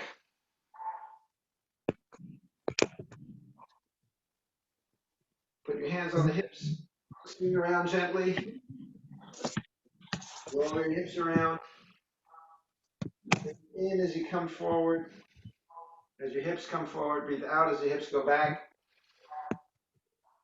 Roll your wrists together. Keep the wrists together. Make a fist, one finger at a time. Stretch out your arms. Shake, shake, shake. Shake a leg, shake a leg. Do a squat and support yourself with your hands. Put one leg out. You stretch and rotate your ankle. Can you see me properly? And do the other side. Support yourself, stretch out both legs. Support yourself well. Bring it in. Push your legs out. Good. Stand up. Breathe in, come back. Lengthen the spine. Scoop your tailbone down. Breathing in, reaching up. Tailbone down. And down. And move your spine around a bit. Do the Landau Asana. Make a round back and walk. Loosen up your low back. And side to side. Good. Rotating the ankle and the toes. Toes up, toes down. Spread your toes out. Okay. Good. And squat down. Just loosen up your knees. Now next, we go to Ananda Marga Charya Asanas. This is the Yoga Asana or Yoga Mudra. Sit in Bhojanasana, which is crisscross applesauce. Just legs crossed. In America, we call it squatting Indian style, and they're referring to American Indians. Pass both hands backwards and grip the left wrist with the right hand. Then bring the forehead and the nose in contact with the floor, breathing out during the process. Maintaining this state for 8 seconds and then rise up, breathing in. Practice 8 times. So here we go. So get a good look at this. Yeah. Okay, and I'll show it to you in real time, plus a bit of a variation. Where's my blocks?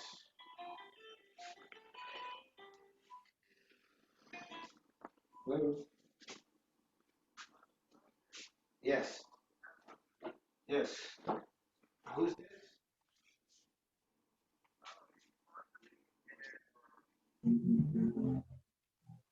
Your voice is all I have. Who's speaking? Louis. I remember you well. Yes. Louis, thank you. I am doing a yoga teacher training right now. I've got 30 people online from all over the world. So, yes, if you want to join us, okay, very good. Thank you, Louis. Okay, all right, take care.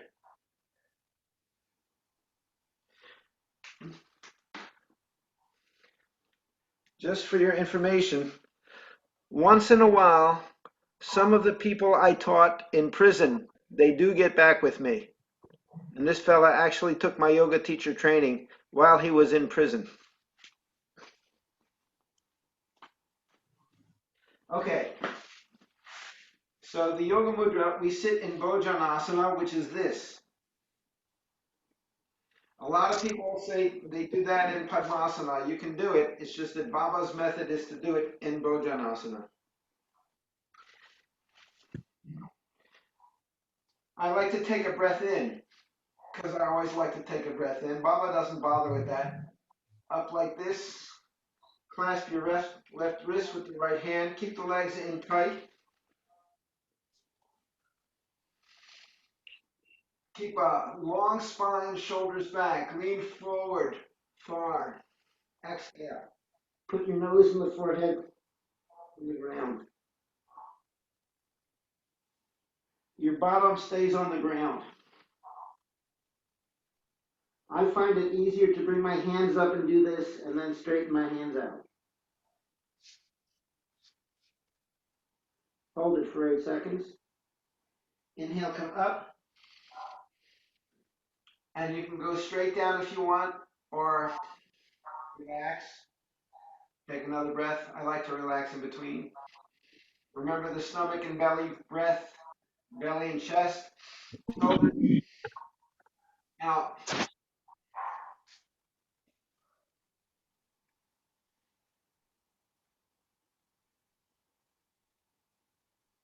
And come up. And one more time.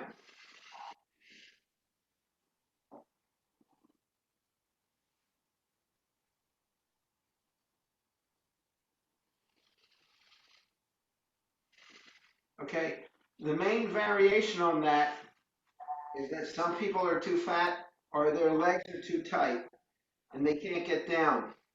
So to experience the marma points of the nose and the forehead at the Agya chakra and the Nasika, you use a block or a pillow or something, and they can easily do that.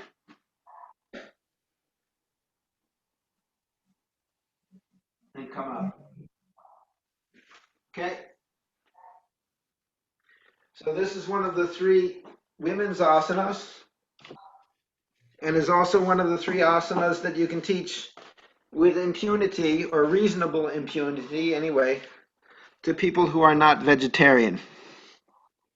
Pashupati, is it okay to do in half lotus? I find it easier and flexible. Okay, now, so yeah, you can do it. It's not exactly the same. So it's more one-sided than the other. I like to feel that the heels are pressing into my ovaries a little bit when I do that. Some people experience that, some people don't. And they'll say, well, you don't have ovaries. Well, anyway, if I had them, it would be there. But it does compress those organs. So there are people who will say, my ankles hurt when I do that. And so they have to have a better padded mat. If their ankles are hurting, the mat has to be better padded, then they will experience that.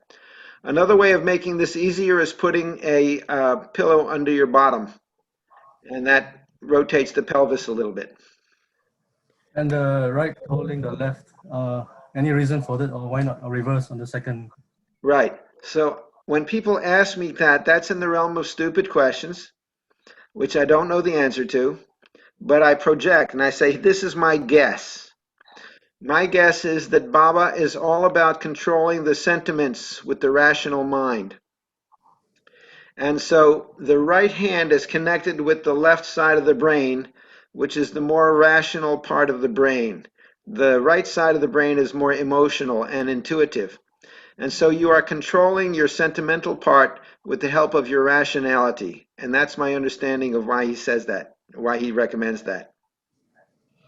Thank you.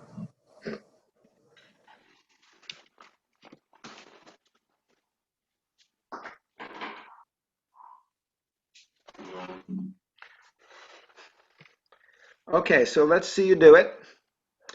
Ananda Kripa, make your camera lower. I can't see you. Deepika, go ahead.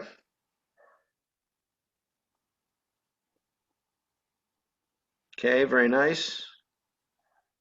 Jivandeva, lower your camera, please. Parashakti, go ahead.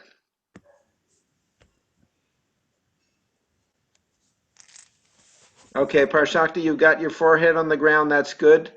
Someday maybe you get your nose on the ground. You might try putting a block there to get the feeling of it. And by the way, there was one Didi who always objected if I used her name and didn't say Ananda in front of it. So I apologize if I'm insulting you, but I'm trying to talk fast. So if you really want me to be very specific about saying like Ananda Parashakti or Ananda Kripa, then let me know and I'll pay more attention to that. Fine. And then you may say, well, you always add Ananda after Advayananda or Shubhachaitananda. And I've tried to figure out why the differences between men and women. And it's not because I'm sexist necessarily, it's just that it's easier to think of your name first and then throw the Ananda on at the end of it than it is for me to say Ananda and then say who it is. So I'm not sure exactly. That's my best shot at that. Probably you heard in India, they use it that way a lot, right? It's a Didi Dipika. Right. So I will say Didi, or am I just, right here, I'm just hollering your name. Okay, so Deepika I saw, that was good. Kripa I saw. Jivandeva, good. Tapan, go.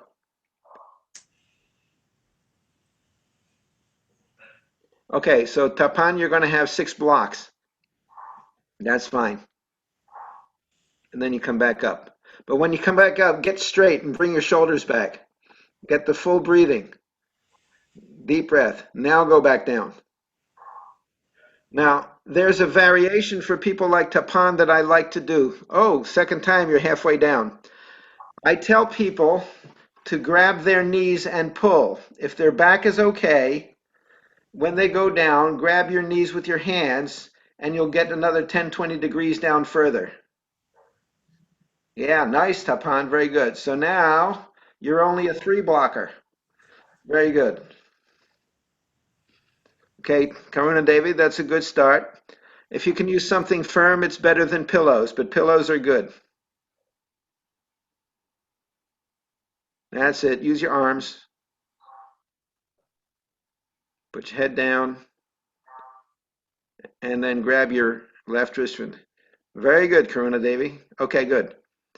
Blocks are a little bit better than pillows. Pillows don't give quite the firmness. Ranendrananda, let's see.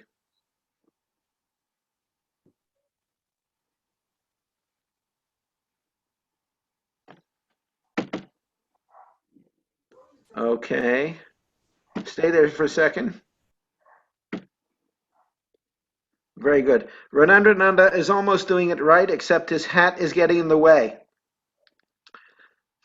Take your hat off.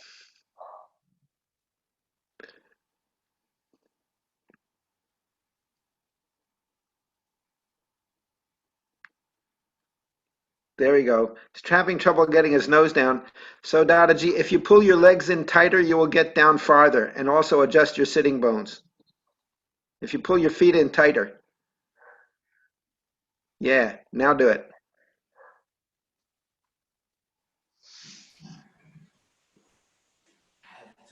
There we go. Easy peasy. Got it? Very good. Okay. Unpin video. Gallery view. Okay, Divya Sundarananda, let's do something. Where do you go? Okay, Pulak is making noises. Go ahead, Pulak. I see you. Pulak, you're in half lotus. You are not in Bhojanasana. In lotus I am. Yeah, that's not the asana. The asana is done in Bhojanasana. Yeah, okay. Yeah.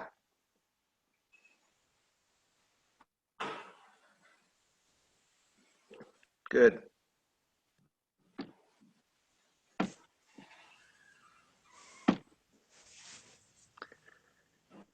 Looks perfect, except your hat is getting in the way. Okay. You can't touch your forehead on the ground because your hat is there. Yes, I thought though. Yeah. Show me. Good. Is your nose touching? I can't tell. I don't know, it's not reached yet. Okay, so take your hands and put them on your knees and pull down. Now get your nose down. Yes, it reached. Okay? And make a longer spine will give you your nose touching. Longer spine. Reach forward like a turtle coming out. But now. That's it. So your back is flatter. Now put your hands back. My sitting bone reached up. Oh, okay. All right, so you just practice using your hands to pull, and that will get you deeper. Yeah. Very good. Okay, Advayananda, let's see you.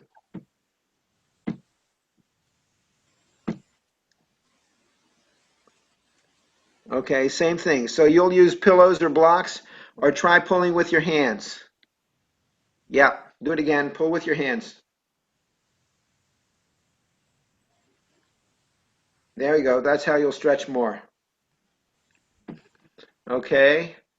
Deepika, I saw. Rafaela, I'm looking at you. Okay. I think your nose is on the ground, Rafaela. I'm not sure. Come on. You got your nose down? Okay. Very good. Me.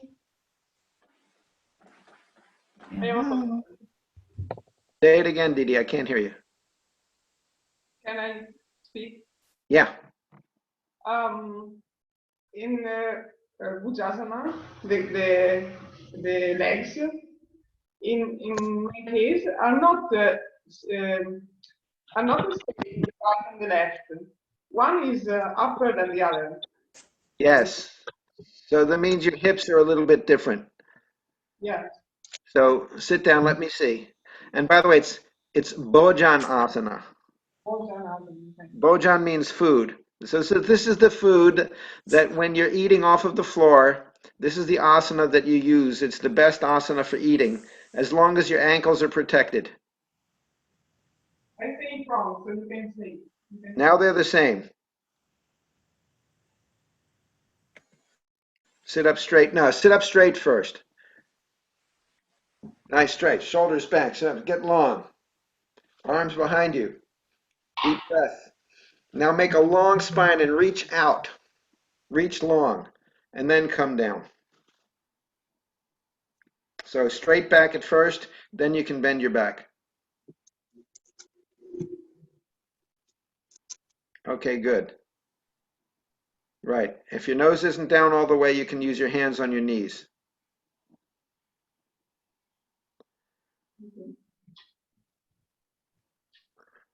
Now, if your face is off of the mat, then you lose that 3 millimeters. Yeah, wrong. More or less, the nose touches.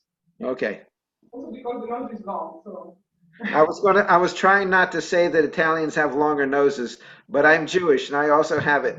And so blacks have flatter noses, so they lose the advantage of 3 millimeters. There we go. If we raise the bottom, I can touch the nose. So are we allowed to raise the bottom? You are not allowed to raise the bottom. Well, you can. It's just a little bit different. If you're going to do that, be careful so you don't smash your nose. Okay.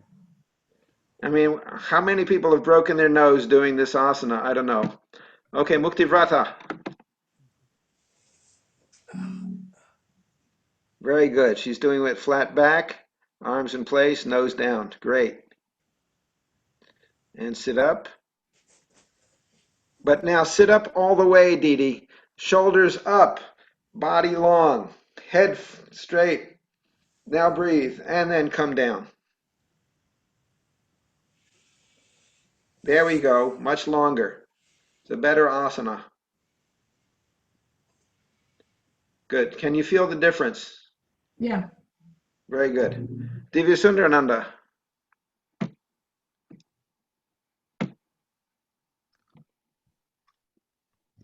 Yeah, good. Take off the glasses.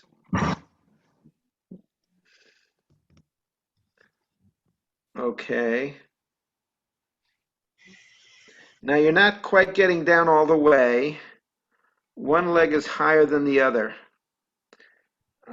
Try reversing your legs. I'm just curious to see what happens. Yeah, that's going to be more easy for you. Okay, so try it again. Deep breath in, shoulders back, long spine, and now come forward all the way. Stay long, stay long. There we go. That's better. Good. Could you feel the difference there? Yeah. Okay, so that's interesting. So try the reverse. Let's see why one leg is higher than the other.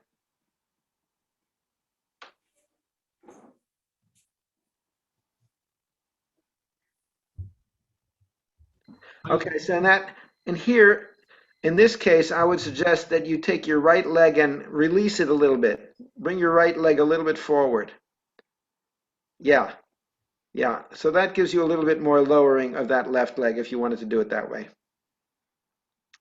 Not a big deal. What you got is good. Okay, thank you. So who else we got? We did Tapan. Unpin the video. Gallery view. So I want you all to get practice pinning your video and unpinning your video.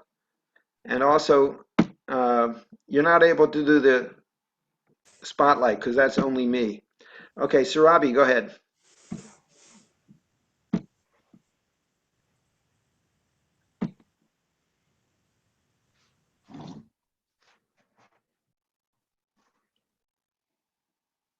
Okay, good. Holding 8 seconds. Come back up. Very good. Okay, you didn't get your nose down. Try and get your nose down. Okay, here's where you can put your hands on your knees and give a pull. Your nose is down? Okay, I can't see it from here. Oh, sorry, Dada. Okay, you're not low enough. Now is in the second one was on the ground. Okay, the second one. You're cheating. Yeah, but No. actually, No, I'm not. yes, you are. What's true is every time you do it several times, the next few times will be better and lower. Okay. Thank you. Okay? Good. I'm watching. Go ahead. Go, go. Do it, do it.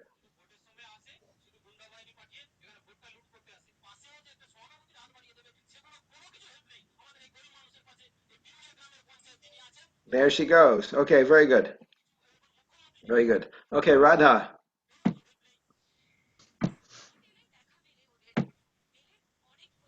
Go ahead, Radha.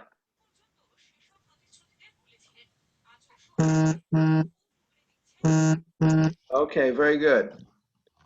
I couldn't quite see your nose, but it looks all right. Very nice, Radha. But in the beginning, sit up nice and straight. Oh, you're in half lotus.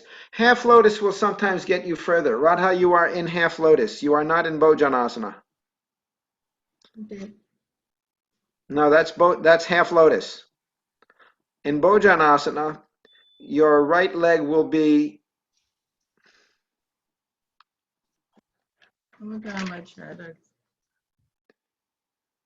It's Okay. easier to do in half lotus, which is one approach to do it. You need to cross your leg in the X form. Thank you, Dada. I was having trouble figuring out how to say that. There we go. That's Bhojanasana. This will be more difficult. So breathe in deeply first. Okay. Come. You don't really have to breathe in because Baba doesn't say it. I say that. Come forward. Okay, very good. Yeah, so that is a variation. Bhojanasana is harder to do than half lotus. Now, Didi, why don't you grab your knees and see what happens? Yeah. Grab your knees and then go down. And pull. There you go. So you get closer. So you might practice that sometimes. I'm on the floor, actually. My nose, my face. Okay, good. Very nice. Okay. So if you grab your knees and get down, then you can put your hands behind your back afterwards, once you're in that position. Excellent. Okay, let's find somebody else here. Maya. Okay, Tapamaya. Yes.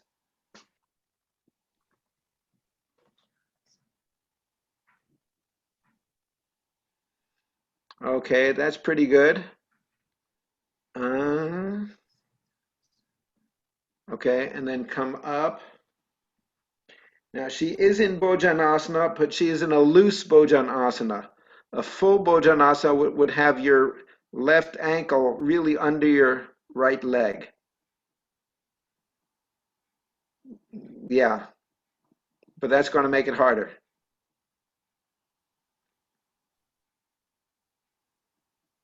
So again, here you might want to try playing, put your hands on your knees and pull.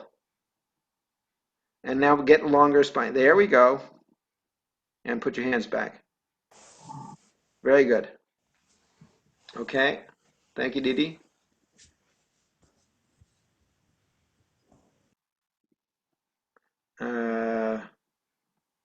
Gallery view. Who else I got? Karuna Devi, we did already. Advayananda, Divya Sunananda, we did. Oh, Divya, talk to me. Okay, wait, let me get you on. Let me pin your video. Okay, go ahead. His niece is under here. That's kind of almost, that's a good question. I think, I'm not sure what to say. That is a kind of a Bhojanasana. So that will make it easier. Now your both legs are down. Yeah. So I think so. Yeah. So yeah. So now you're in a good Bhojanasana also. Very good. Yeah. So he doesn't have his, he has one heel sticking up a little bit. I think that's fine. Very good. Thank you. Okay. Who else I got?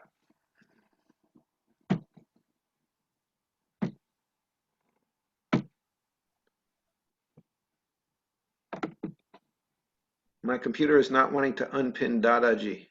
He likes him.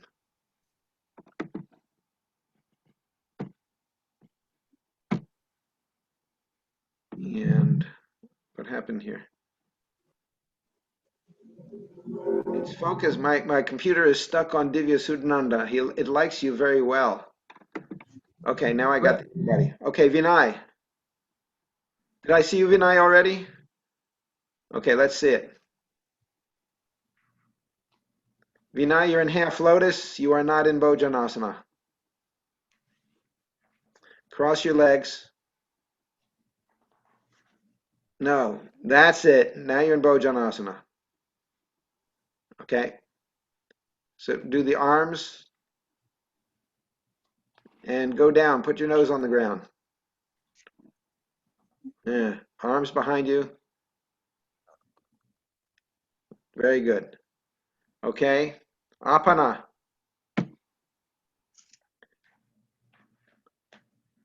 Apana whenever you're ready. And who we got? Who else we got? I think that's about everybody. Indranath Dev, please show.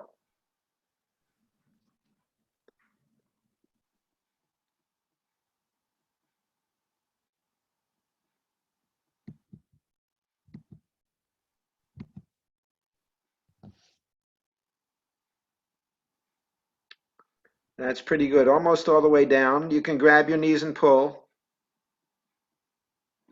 to get your nose down. Okay, good. And Malati? Yes, okay. Can you see me okay? I can see you. Go ahead. I think so. I can see most of you anyway.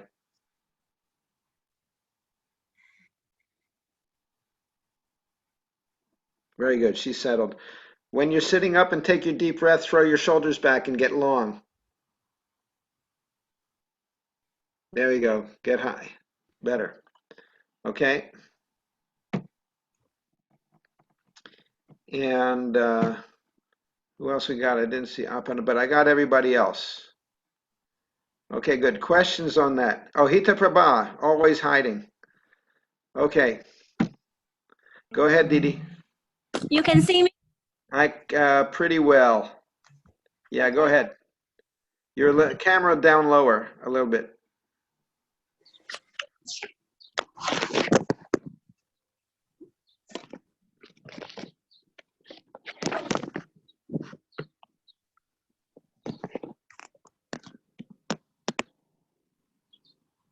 Okay, just show me what you got. Yeah, it's better.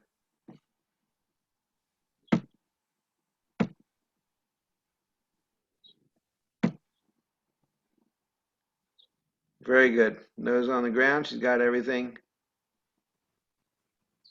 And sit up. Very good. Okay. All right. Hita Prabha, I'm sorry, I'm trying to remember. You are the Vietnamese Didi, correct? Yes, Dada. Right. We had met at one point. Or maybe we met online. I'm not sure, but I remember you from. We met last year when I came to Greensboro. My flight was missed. That's right. Okay. Very good. All right. So, all right, any questions then on this yoga mudra or yoga asana? All right, let's move along to the next one. And Ja and Mrinalini, you'll have to show me this later when you have light. So the next asana, Yes, sir. very good, is Tuladandasana. This is one of my favorites. I do this. I used to do it better. My balance is less good now that I'm an adult. Standing on the left foot, direct the other foot backward and raise it. Grasp the waist on either side with the respective hand. And here the waist is different. This guy's got his hands on his hips. His hands are not on his waist, but different people call the waist something else. That's another Indian thing. Grasp the waist on either side with the respective hand and then bend the trunk and the head forward such that the head, the trunk, and the leg extended backwards are parallel to the floor. And then do the other side. Do it a half a minute, practice 4 times. This is said to be very good for athletic people and runners. It stretches the hamstrings, it builds the strength in the low back, it builds the buttock muscles, and it's very good for balance. And this would be one of the osteoporosis asanas I would recommend, especially if you try and keep your pelvis flat and the pelvis is parallel to the floor. It's easy to do this asana if your pelvis is tilted up, but if you get flat, it's harder. And so if your balance is not so good, there's a tendency to fall over in this asana. So if your balance is not so then get near to something that you can hold on to or put your hands on the floor, or you can put a block on the floor and put your hands on the floor. And how does this help osteoporosis? It is a big strain on your pelvic muscles and your spine. And so the osteoporosis people have a tendency, the common places that are fractured are your spine and your hip and your wrist. So this is a little dangerous on the wrist because you might fall on it. So have something nearby so you don't fall. But it's good for the muscles because it puts a strain on the bones and the muscles of the low back and the hips. So we want to put, to help osteoporosis, strain on both muscle and bone? Correct. Slow strain. High impact does not do it as well as the slow impact, because Fishman says that it takes 8 seconds to get the osteoblasts to wake up and start to manufacturing bone. What else is it good for, Pashupati? I'm sorry, Malati, say again? What else is it good for? I just have to go out a minute. I'm just. It's also good for runners. It stretches the hamstrings. It's very good for developing balance and the strength in the low back. So, and the glutei. Those of you who want to have a very attractive yoga butt, this is the asana for you. Okay, so watch me now.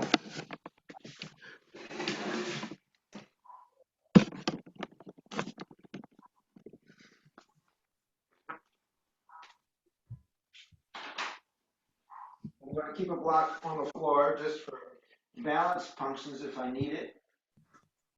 Loosen up my spine a little bit, so I've been just sitting and watching. Shake out.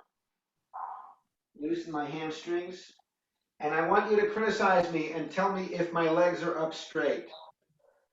Put the hands on the waist. I like to breathe in. Some people like to step forward. I don't like to do that. Take a breath in. Get straight. Exhale, lean forward 90 degrees. Raise one leg slowly.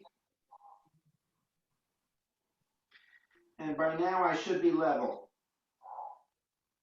Your head's down too far. Edda. Leg up.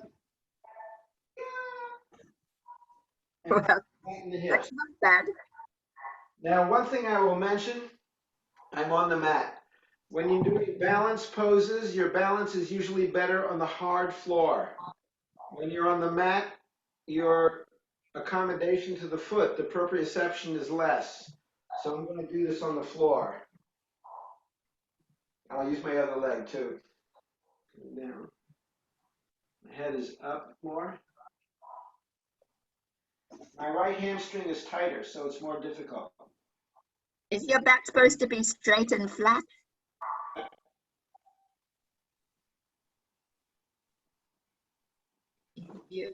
Pretty good. Feels pretty good right now. My leg is bent a little bit. Now it's straight. As you loosen your hamstring, you can do that. It looks like your back is tilted. Is it supposed to be straight and flat? It is better when you say tilted, you mean this way. Yes, yes. Yes, it is better to be straight and flat, but getting into it is hard. So I would recommend if you have difficulty with that, get into it like this and then flatten. Okay? So you all can try it. If your balance isn't so good, if you're worried about falling, then get near something. Or I'll just show you, if you use a block, you can start here, put a hand on the block, raise a leg. Then you can adjust your position. Then you can get your hands up. Sir, the hands are on hips or hands are on waist? Somebody's talking. Are you talking to me? Maya was asking if the hands are on the hips or hands are on the waist. Baba says hands on the waist, and the guy who's in the drawing has his hands on the hips.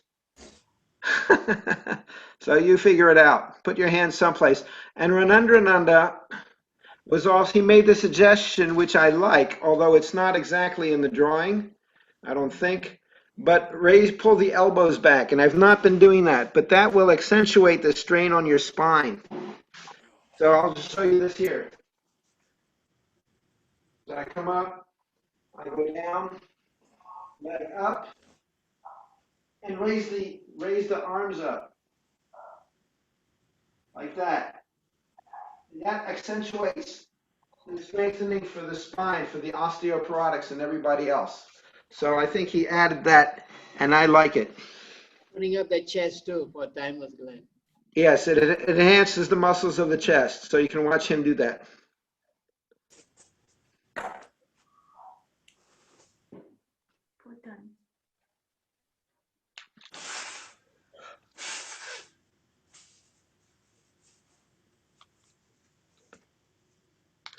Okay, so this is a slow asana. Take your time getting into it. Ranandrananda's chest is too high. So go down lower, more lower with your body, Dada, and higher with your leg. Very nice. Yep, there we go. Ananda Pripa is pretty good. Get your leg up a little more if you can, Didi. If your balance isn't good, hold on to something. Okay, Karuna Devi, let's see. Karuna Devi's got it nailed, although she's tilted with the pelvis. So Karuna Devi, if you can flatten your pelvis so that, there we go, very good. Excellent. So she's our dancer asana. Who else I got? Parshak. Okay, Rafaela, pretty good. Oh, you're losing it. And there we go. A little bit higher with your leg, Rafaela. Nice. Okay, now she's got her leg bent a little bit. The bottom leg is bent a little bit. So if you can straighten that out, it will stretch your hamstrings. Okay, Parashakti, very good. Now Parashakti was holding onto the floor, so her body was lower a little bit. So Didi, I would suggest you get a block or something to put on the floor next time. Right there, Didi, right there. Whoops. It was perfect for 3/4 of a second. Oh, unmute yourself. I can't hear anything. Unmute yourself.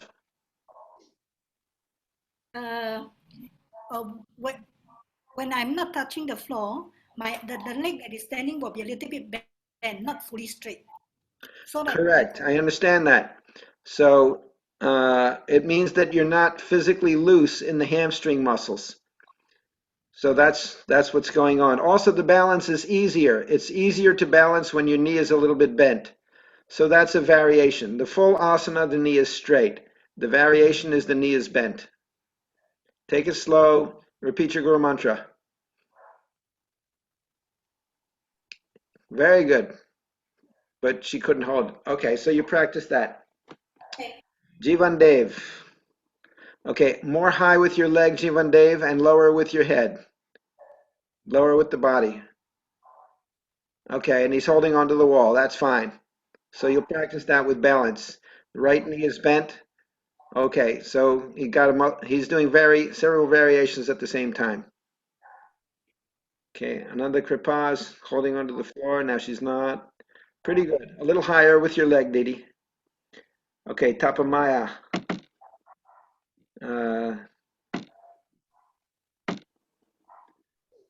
That's pretty good, Tapamaya. Just a little bit lower with your body, a little higher with your leg. Very good. Yeah, move it around. Can you see me? Okay, Tapan.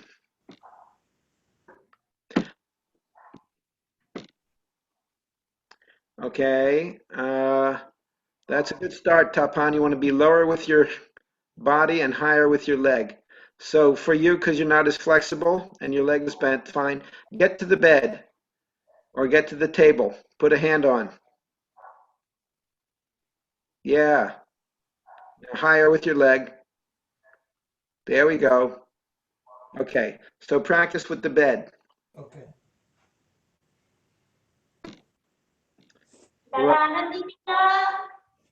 Muktivrata, let's see you.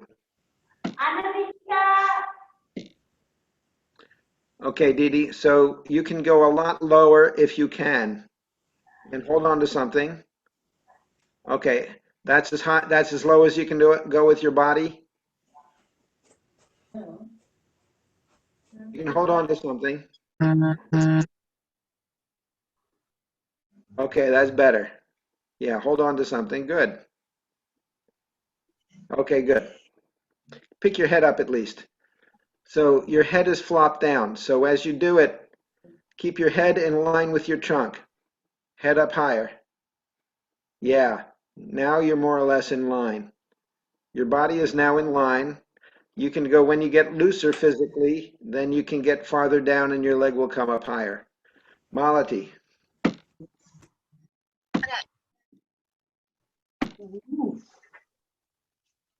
Good. Get settled first. Malati, go back. Get your head up straight. Stand straight. No, straight and tall. Shoulders back. All right. All right, now get into the asana.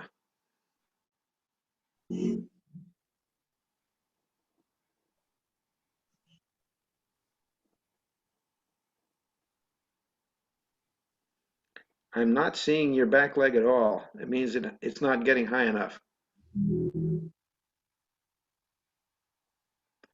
Okay, you got a waist. Okay, that's getting better. Pretty good. You might want to hold on to something for practice.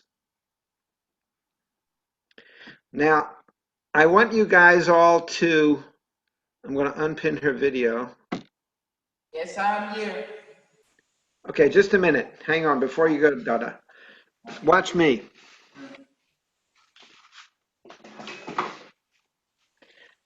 I want you guys to get in the habit of getting into Tadasana before you do these asanas. So let's do Tadasana. Put your feet shoulder width apart. Take a big breath. Arms up over your head. Bring them back. Your chest is forward. Your head is in line with the rest of the body. Your fingers are extended a little bit. A little bit of tightness in your legs, not much. The quadriceps are engaged. Chest is forward. Shoulders are dropped. And then do the asana. Start the asana from here. Don't start the asana from a bent position. Start the asana from Tadasana. And then go into it. When you say shoulders dropped, what do you mean? Can you do that again? If I'm standing, I'm in attention now, but my shoulders are tense. You drop the shoulders. Okay. Unhunch. Do not hunch the shoulders in Tadasana. But the chest is up. And you elevate your pubis. So the pelvis rocks back. Your tailbone is scooped back a little bit. Tailbone is scooped down towards the floor. Right. Good. And then you do the asana from there. It will help your balance. It helps your concentration. It's like a physical guru mantra. You're getting set, and then you do the asana. Okay, so I'm looking at Radha right now. Okay. So which leg on the floor and which one I have to raise up? The right one up? I don't care whichever one you do. I don't care which side you do first. Just do one side. You meant, Pashupatiji, you meant mountain pose. It's like a mountain pose. Tadasana is mountain pose, correct. Here I am. Okay, that's good, Radha. That's really quite good. She's maybe another 2 degrees up on your leg, but very good. She kept her leg straight and everything. So your body is balanced that way. Nice. Okay, Pulak.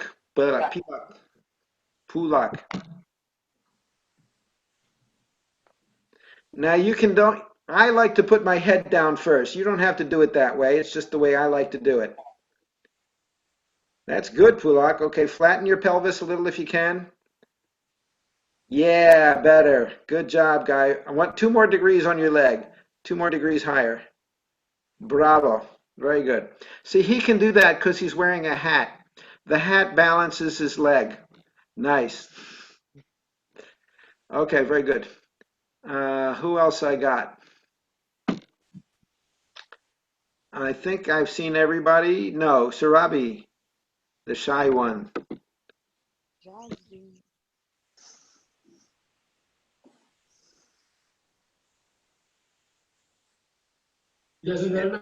Getting there, a little lower on your body and higher on your leg.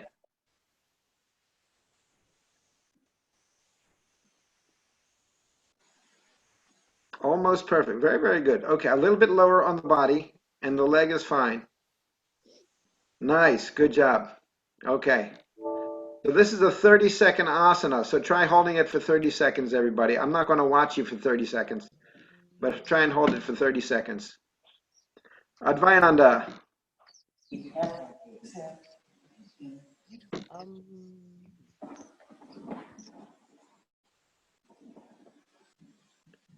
Okay, that's pretty good. See if you can flatten your pelvis and straighten your back leg. Good. Now that's very good. Now you're standing on too much padding. That's going to make it a lot harder. So I think you've got like 2 or 3 blankets on there. Just one? I can't see your fingers. 2. So try that on the floor at some point, and you'll see it's easier. Divya Sundarananda. That looks pretty good. Let me see. Okay, try and flatten your pelvis, Dada. Yeah. Okay, now get back with your leg up. Okay, now flatten again. And get your leg back up. It's hard to put them all together. Okay, very good. Very good.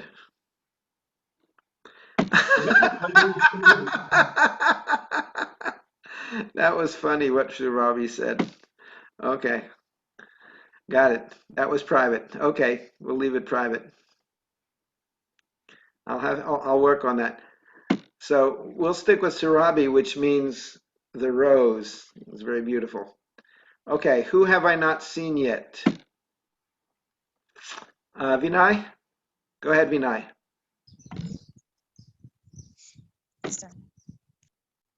That's good, Vinay. You give me nothing to criticize. Bad boy. Okay. Next. Okay, was that everybody?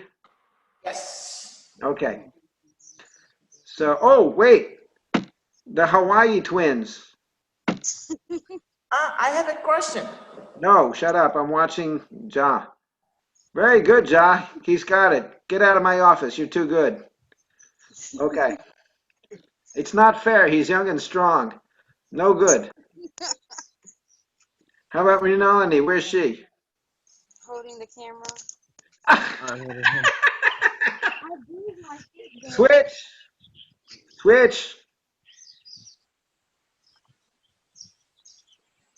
Wonderful. See, so good she's got an arch on her back. Superb. Not fair. Don't do better than me. Flatten your butt. Okay, good. Namaskar. No good. All these people are better. Okay, who has a question? Yeah. Should I drop down the shoulder, the elbows, or keep them close to the back? I recommend that you keep them back. It will open your chest and strengthen your spine. Okay. I just learned that from Ranendrananda. Baba doesn't mention it. Maybe it's in the drawing. Hang on. The drawing has it. The drawing has it. I'll show you. Yeah, it's the shoulders. The drawing has it. Yeah, it is. So thank you, Ranendrananda, for bringing that to my attention. Yeah. Okay? You're welcome. All right, good. I hate it when people criticize me. It makes me better. Badasa Jusamana Shakti Shakpaiti Sevyang Lakshya, as Baba says. Any questions on any other questions on the Tuladanda? The word Tuladandasana means hanging stick. Danda means stick, and Tula means hanging. Any questions on that asana? So there are no real contraindications, but you just have to make sure people don't fall. So in the beginning, you let them just go a little bit and don't try and get them up all the way. And then let them practice against the wall. You know, I felt, Pashupati, that it raises the blood pressure in the head slightly. Any exertion of this nature will raise the head. So make sure that they're not holding their breath. Make sure the breath is easy. And so their breathing is normal. That will, because otherwise if you're tense, that will raise your blood pressure. If you're doing a Valsalva, if you're concentrating so hard you're not breathing, you should breathe easily in this asana, even though it's tense because of the balancing. What is the benefit of this asana? The benefit is that it develops the hamstring stretch, it develops your balance, it develops the strength of the muscles around the hips and the muscles of the spine, not only the lower spine, but the upper spine. It takes care of some of the kyphosis that people have because you're raising your arms back and developing those muscles. And indirectly, it strengthens for osteoporosis because it's putting a continual stress on all of the muscles of the spine and the hips. Okay? Other questions? Okay. Back to... Okay, so this one is for those of you whose tummy muscles are not strong. And this is Ustrasana. And it's a little tricky because many of you will engage your psoas muscles, which I think is a mistake. This is Ustrasana, the camel posture. And understand that there's another camel posture that people call, and I'll show it to you later, but not today. Lie in a supine position. Raise the extended legs from the floor in such a way that they form an angle of 30 degrees. In the meantime, keep both arms extended. Duration, half a minute. Practice 4 times. I will show this to you. And a lot of guys, you won't be able to do this. But I can, and so I'm a very proud egotistical yogi. Here we go.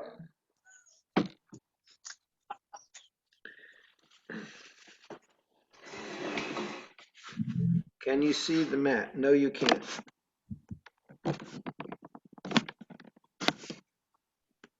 Okay, here we go.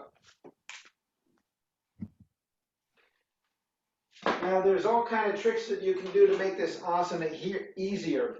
The main thing I want you to do is try and keep your lumbar spine flat on the ground. If your lumbar spine rises up on the ground, it means you're using your psoas muscles, and that puts more of a strain on your low back. So try and keep your lumbar spine flat like that on the ground. So here's the asana. Can you see me? Hands are flat, and this is it. And you hold that for 30 seconds until you're trembling or whatever. So you keep, if I let my psoas muscle take over, it'll look like this. If I use my abdominal muscles, it'll look like that, and the psoas is more relaxed. If you have trouble with this, then do it with your legs bent. And bending your legs will completely take out the psoas muscle, and it will protect your low back. And then later on, you can do this. And finally, another way of making it easier is putting your hands under your hips, which will automatically flatten your back, like that. And this makes the asana easier. Or you can put a blanket under your tail, which is the same thing as putting your hands there.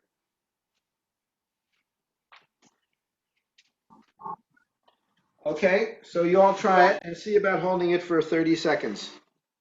Let me get my glasses.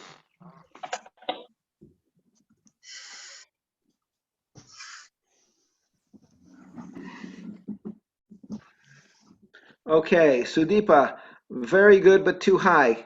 Down 5 degrees. Yep. Could you repeat again about the muscles? Which muscles are there? Okay, just a minute. Let me get back into muscles. We're talking about the psoas muscles or the rectus abdominis muscles in combination with your quadriceps. Okay. Do I need to show it to you, or you got it? No, it's good, it's good. So Okay. it's not the back, you're not straining the back. Your core muscles, the long and the, yeah, okay. Right. That was good, Jivandev. All right, somebody else? Tapan. Tapan. Okay, a little higher, Tapan. Too high. Yep, right there. Straighten your legs. Better. And your hands are under your butt, I think, so you're cheating, correct? No, hands are free. Okay, very good. Cheating is okay in this course. We encourage cheating. Okay, that was Jivandev. See, who else? Malati. Higher, please. Yeah, right there. Okay. Let me see. Anybody else doing? Radha, go ahead.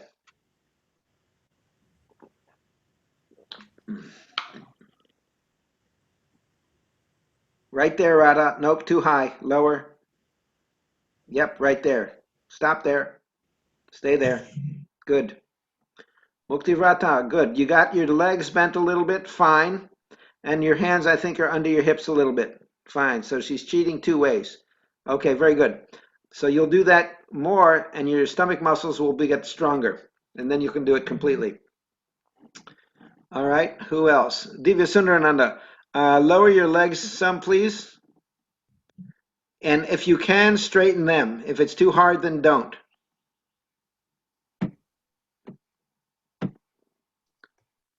Good. Okay, press your hands on the ground. Very good. And point your toes if you like. That's gymnastic, but you don't have to point your toes. But it feels better if you point your toes.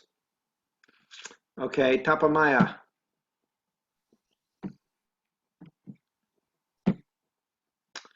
All right, who else is doing? Pure Temple. Okay, lower your legs. I think I'm looking at Ja. That's good. Right there. Okay. Very good. So 30 seconds and switch out for Mrinalini. Tapamaya, can you do it? Dada, I have a question. Yes. Is this posture hold for 30 seconds or inhale, bring legs up, holding your breath for 8 seconds, then exhale, bring legs down? Because I used to do this posture like that. I'm not sure. Baba does not specify the breathing. This asana has no particular breathing. There are people who will say, raise your legs on an inhale or raise your legs on an exhale. So you might like to do a preparatory breath, but really there's no specified breathing. When you're in the 30-second pose, you're breathing normally. Oh, okay. So Hita Prabha. Now you might like to just, as a timing move, just like I said, start in asana. Like I said, start in Tadasana. So you can say, okay, take a breath in, blow it out, and raise your legs. So you can talk to people that way, and they may like it. Baba doesn't specify. Do you follow what I'm saying? Yes. The only 30-second asana that has held breath is the Bandhatraya Yoga. Kripa, that's good, but lower your legs down 10 degrees. More. You have to Yeah, hold your right breath in there. this position, right? I'm sorry, Tapan? You have to hold your breath in when you are in this position. No. You breathe No. normally. None of the 30-second asanas have a held breath. Oh, okay. Only the 8-second asanas. Okay. Good. Thanks. Indranath Dave, let's see you.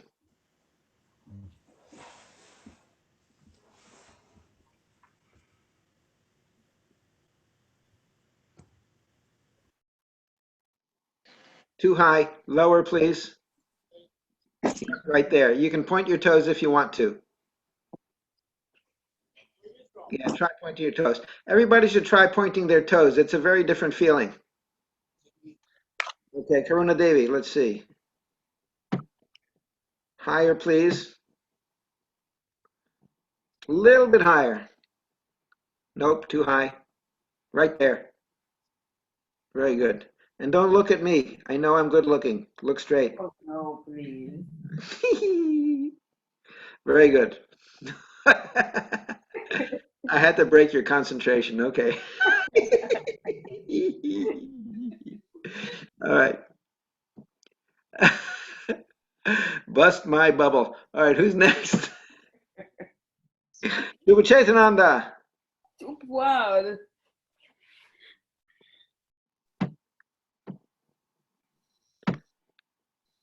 I can't see you well. I can tell you you're probably not high enough, but your camera is too high.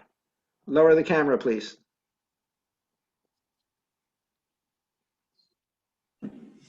Okay, that's pretty good. But hold it. You're not holding it. Hold it. Okay, good. All right. Okay. Pulak? Yes. I think that was Mrinalini, but I'm looking at Pulak first. Yeah. Higher, Pulak. Pulakji, 20 degrees more. A little bit more. Okay, right, no, lower. Lower, right there. No, you lost it. Higher. If it goes too high, it's too easy. Yes, now you can get now. Yeah. Yeah, that's right. If you want to, when you're doing this, put your hands on your belly and feel it. But go higher, Pulak. You're only 20 degrees. Pulakji, higher.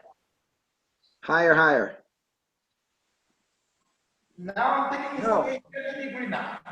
Almost 30 degree. Well, okay. Anyway, you're now at 10 degrees. Yeah. So go 20 degrees. Okay, 10 more degrees now. We're looking for 30. 25. 5 more. Okay, right there. All right, good. And flatten your spine. Very good. Okay. Mrinalini, where are you? Legs higher. Okay, she's waving around. Just a minute. Okay, so she's having difficulty. Put your hands under your butt. It'll make it easier. Okay, now lower the legs. A little bit lower. Okay. Okay, so practice up. Strengthen the stomach muscles. Point your toes for kicks. See if you, there we go. Very nice. Okay, good. Very good. So do that a few times. That'll help your back. Keep your back flat. Keep your back flat against the groin. Flat, flat, lower back flat against the ground. Okay, good. All right, who have I missed? Surabi, where are you? There she goes. Good. Perfect. Okay, very good. Nothing to criticize. All right. Questions on this asana? Myself. For me, I can't hear you. Speak up. can you check for me? Who's talking? Saraswati. No, because I can't see you. Just a minute. Let me move around. Saraswati. Yes, go ahead, Didi.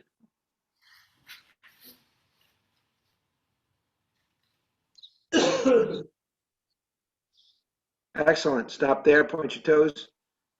Very good. Flatten your back against the ground. See if you can do that. Yeah, better. Okay, better. Even flatten more. I bet you can flatten a little bit more. Yeah, nice. So this is subtle, but makes a huge difference in the way it feels. Correct, Didi? Yes. Okay, very good. Me, Pashupati. Go ahead, Rafaela.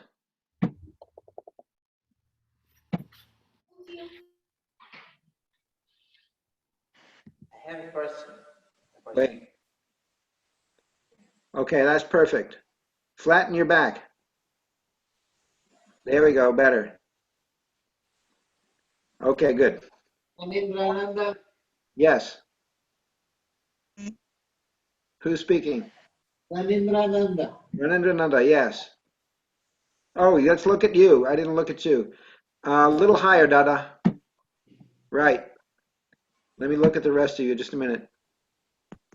Very nice. Okay, good. Very good. Thank you. Okay, who else is talking? Yeah.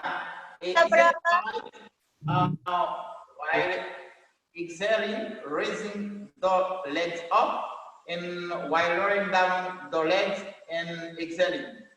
Say it again, Dada. I did not understand. While raising the leg up, I exhale, and while lowering down the legs, I inhale. Well, it sounds to me like you're holding your breath through the whole asana. Are you doing that? No, I don't hold the breath. While I say, while raising up the legs, I exhale, and while lowering down the legs, and I inhale. Yes, that is very natural. So you can tell people that. That's very natural. It's not necessary. It is natural. Okay, yeah. Okay, who else didn't I see? Did I Me. see? Who's me? Hita Prabha. Yes. Go ahead.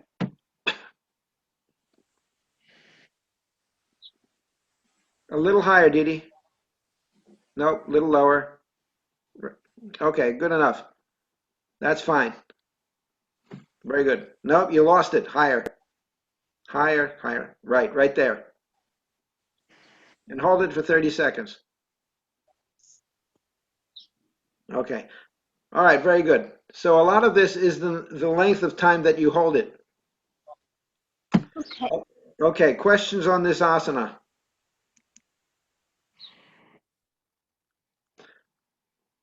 Okay, very good. You want to do one more here? This is an easy one. Everybody will like it. There is some variation in the Hatha Yoga system. They call it hero posture, Virabhadrasana 3. Virabhadrasana 3 is The like the same is Tuladandasana. with the hand to the front. What are you talking about, Dada? I don't understand. Because they call different name. Virabhadrasana 3. It is Tuladandasana with a variation of arms. Correct. Just the same position, but Okay, just a minute. I'm in screen share, so just a minute. Hang on.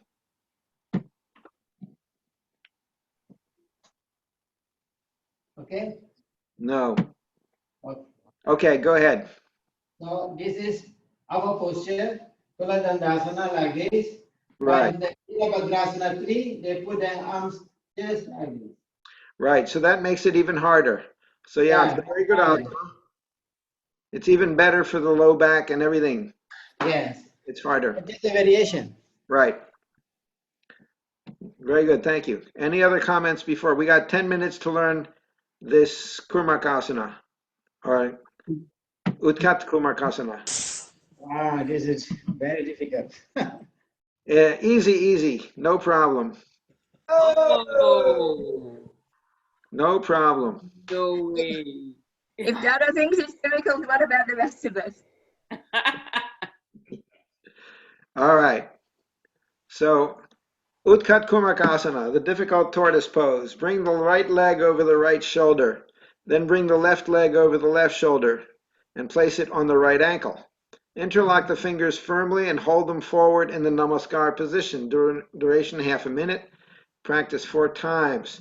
This is one of those asanas that's good for your whole body, and it's very good for meditation. And it's good to impress your friends. As long as it doesn't break your legs. Right, breaking. It's not your legs that'll break. It'll be your spine and your hips, but yes. So here we go. I'm going to show you how to do this. Let's get out of the screen share. Okay. So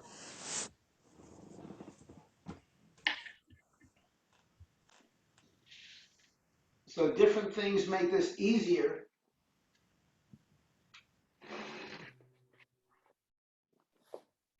So we start here.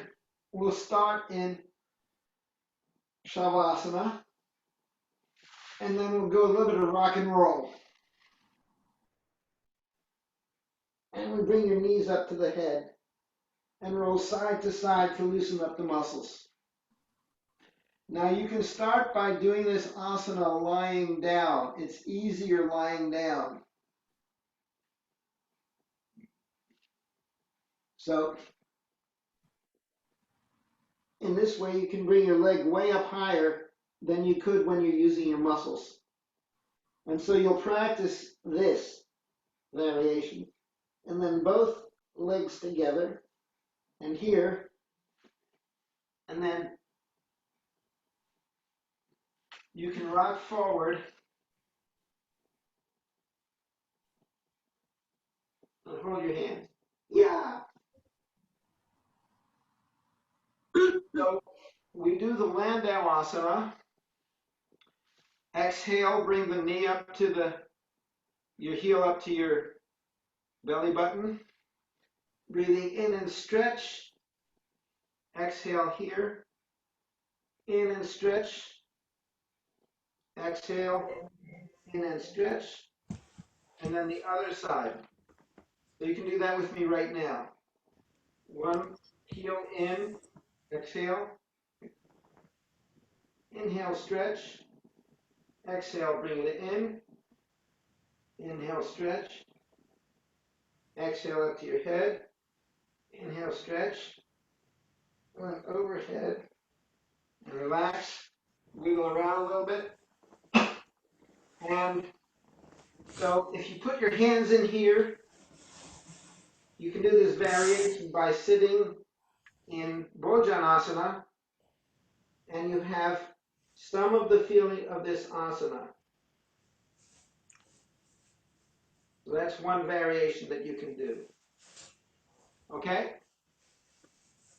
So don't let people with artificial hips try this or artificial knees. This is not one I would recommend for people with osteoporosis either. It's going to put a big strain on the spine. Divya Sundarananda, are you raising your hand or are you just moving around? Okay, so everybody tried. I don't know if can anybody here do this asana? Ranandrananda is thinking about it. Not quite. Okay. Jivan Dev used to be able to do this one. Sudeepa's getting close. So it's easier to get close and hold that pose when you're lying down. So you can try this lying down.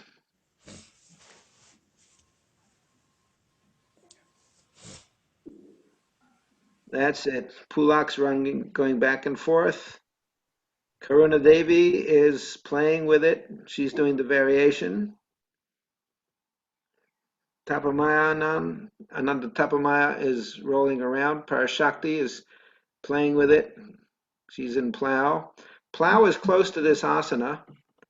Let me see the people I can't see. Ananda Kripa is doing the variation very nicely. Radha, try it. Try the variation. That's good, Radha. Okay. Also got Pulak. Oh my God. Pulak's just about got it. He does, although he's lying down, but okay, good start. Jivan Dev. Let's see. As I recall, he used to be able to do this one. Is that right? Yes, I did some decades ago. Okay, some decades ago. Pulak, you're getting it. Okay, Kuna Devi. And Pulak's got one leg up. I got one leg. And, oh, he lost it. Got into happy baby. I'm good. Robbie, do something. I am. There we go. Do the rock and roll and hold it. Hold the rock. Jivan Deva's got halfway up. Shubhachetnananda. Got one foot. He's doing the variation. So you can teach the variation, even if you can't do it. Apana, I haven't seen you in a while. Malati is doing a variation. There we go. And Ranendrananda is doing the variation also. Is this counted? Okay, Ranendrananda pretty close. There we go. He's got a high level variation. Indranath Dev, where did you go? Advayananda, let's see. Okay, halfway up. Almost 90%. Ranendrananda, 90%. Tapamaya, 80%. Okay, Tapan. Wow, that's pretty good, Tapan. He's got most. See, Tapan's not flexible in anything else, but he does this better than just about anybody else here. Very good. Cool. Left is more straight. Yeah. Okay, very good. Let's see who's on my other screen. The Hawaii twins. Okay. Uh-oh. Jammu is getting close. Jammu Yogi's got half one leg. Don't hurt yourself. Okay, then just, okay, very good. Got one half. Try the other half.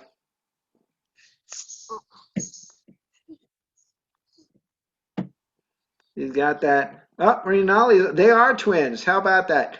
Rinaldi's got half also. Okay. You got one half. And now the other half. Everybody hold your breath. No. Okay. Okay, very good. Interesting. It's good. Very good. Okay, yeah, do the stretches. All righty. Anybody else? Good. Pulaka's doing his Ustrasana. Okay, so that's it for today, folks. Any questions on that asana? So you can teach the variation. And you can teach how to get into it. And some people in the class will be able to do it. Dada, one question only about the name. You said this is a difficult... Utkata Kurmakasana.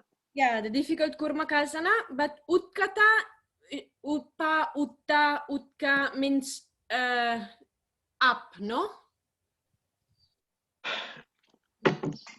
I don't know the exact definition. I know that there's a chair pose which is called Utkatasana. Difficult. And I'm sorry? I think it means difficult. It means difficult. Now, up, Sanskrit words often have 2 or 3 meanings. So it may mean that up means the highest Kurmakasana, the highest level of Kurmakasana. This is all I can tell you. Thanks. The ultimate variation is you have to spin like a gyroscope. Yes. So when you're good at it, you go around like a gyroscope. Yes, 3 times. Okay. That is utkat, kat. All right. Welcome to my class, guys. All right. All right. Any other questions or comments?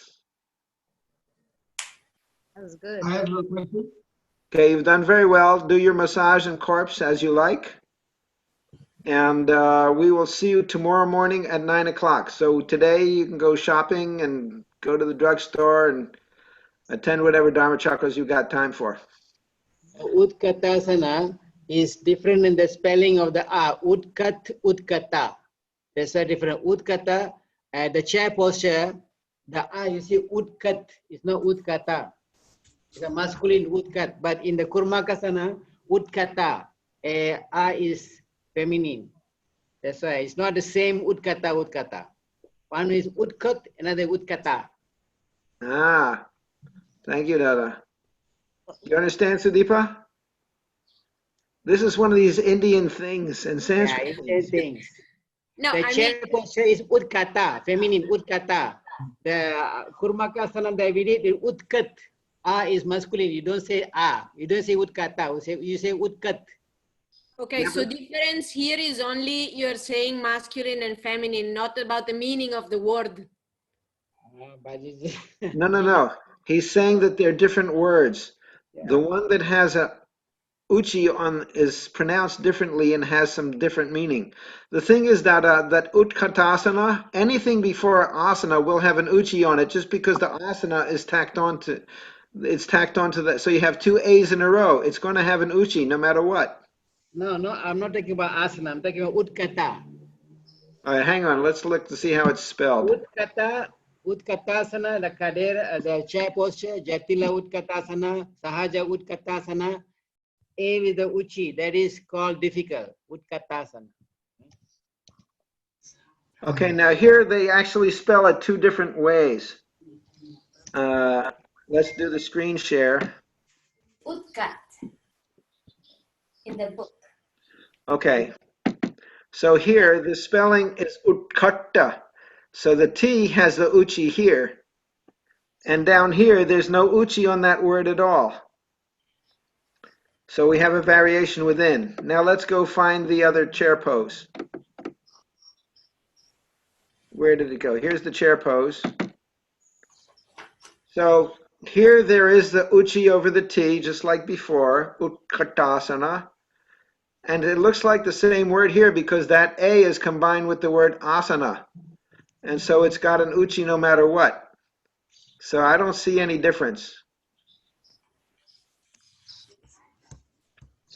So But isn't the utkata of utkata karmakasana difficult? And here maybe utkata with a T with a uchi means chair or something. well, they both have the uchi over the T, so there's no Oh, I difference. see. Okay. I don't know what to tell you other than some Sanskrit words have two meanings. And this seems to be one of them. But Baba uses the word utkata in some other places. So let's find one or two. Utkat Vajrasana. Yeah, so I'm going to find that here. Here we go. Number 31. Yep, here we go. Number 31. This is utkata. And so there's no uchi on the A, but there's always an uchi on the T. So it's utkat vajrasana. Utkat vajrasana. And then there's an utkat jatilasana someplace. Let's find it. 30. Number 30 30. is utkat jatilasana? No, Number we 30. haven't. No. Jatila Utkatasana. All right, just a minute. After Utkata Kurmakasana, Jatila Utkatasana is in place. Other. Here we go. So it's Jatila Utkatasana. It's the same spelling. And they have a uchi over the A because it's next to asana. So it's a combined A. Two A's in a row is a A. Come below another posture. Next, yeah, this one. So this is Utkatta. Same word, but no uchi on the A.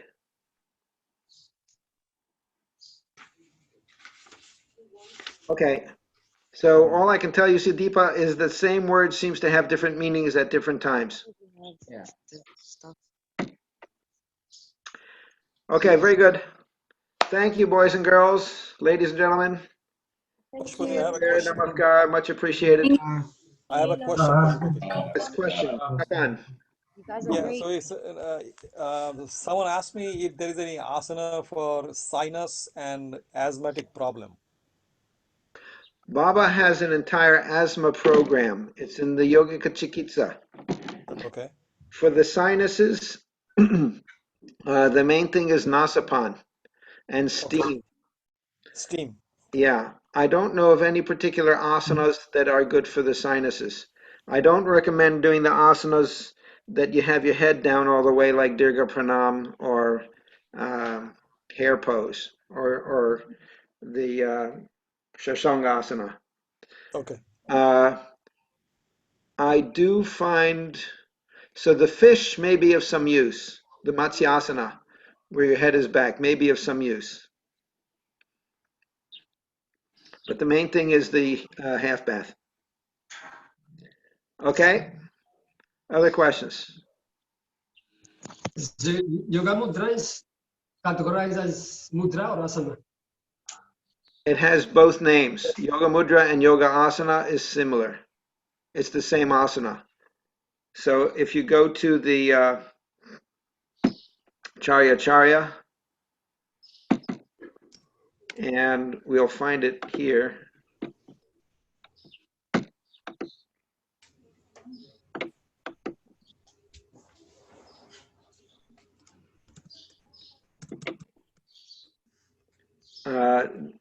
So just to let you know here, this is Matsya Mudra,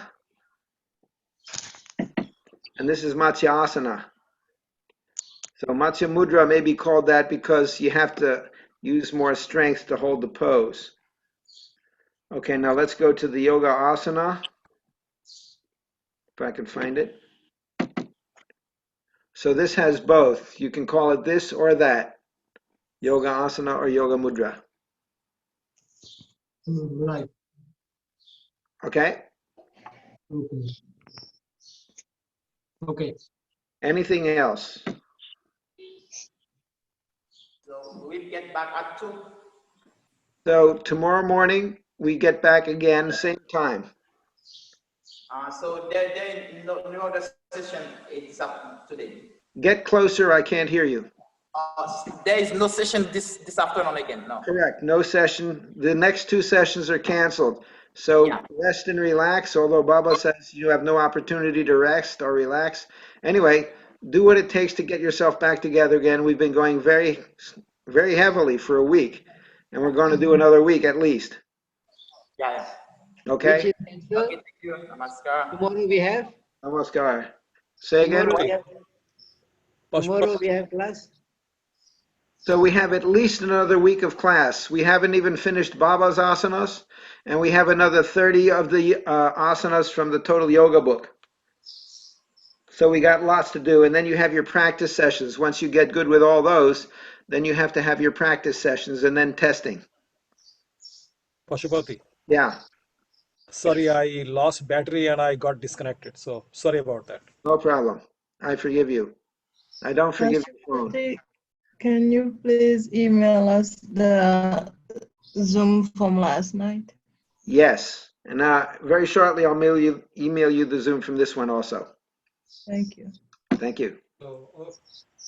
Okay, and I need to email you the feedback forms, and I did send you like 100 of the documents of everything, so you should have those. Okay, very good. Thank you so much. Take care. I'm closing out. Donate something to that NGO.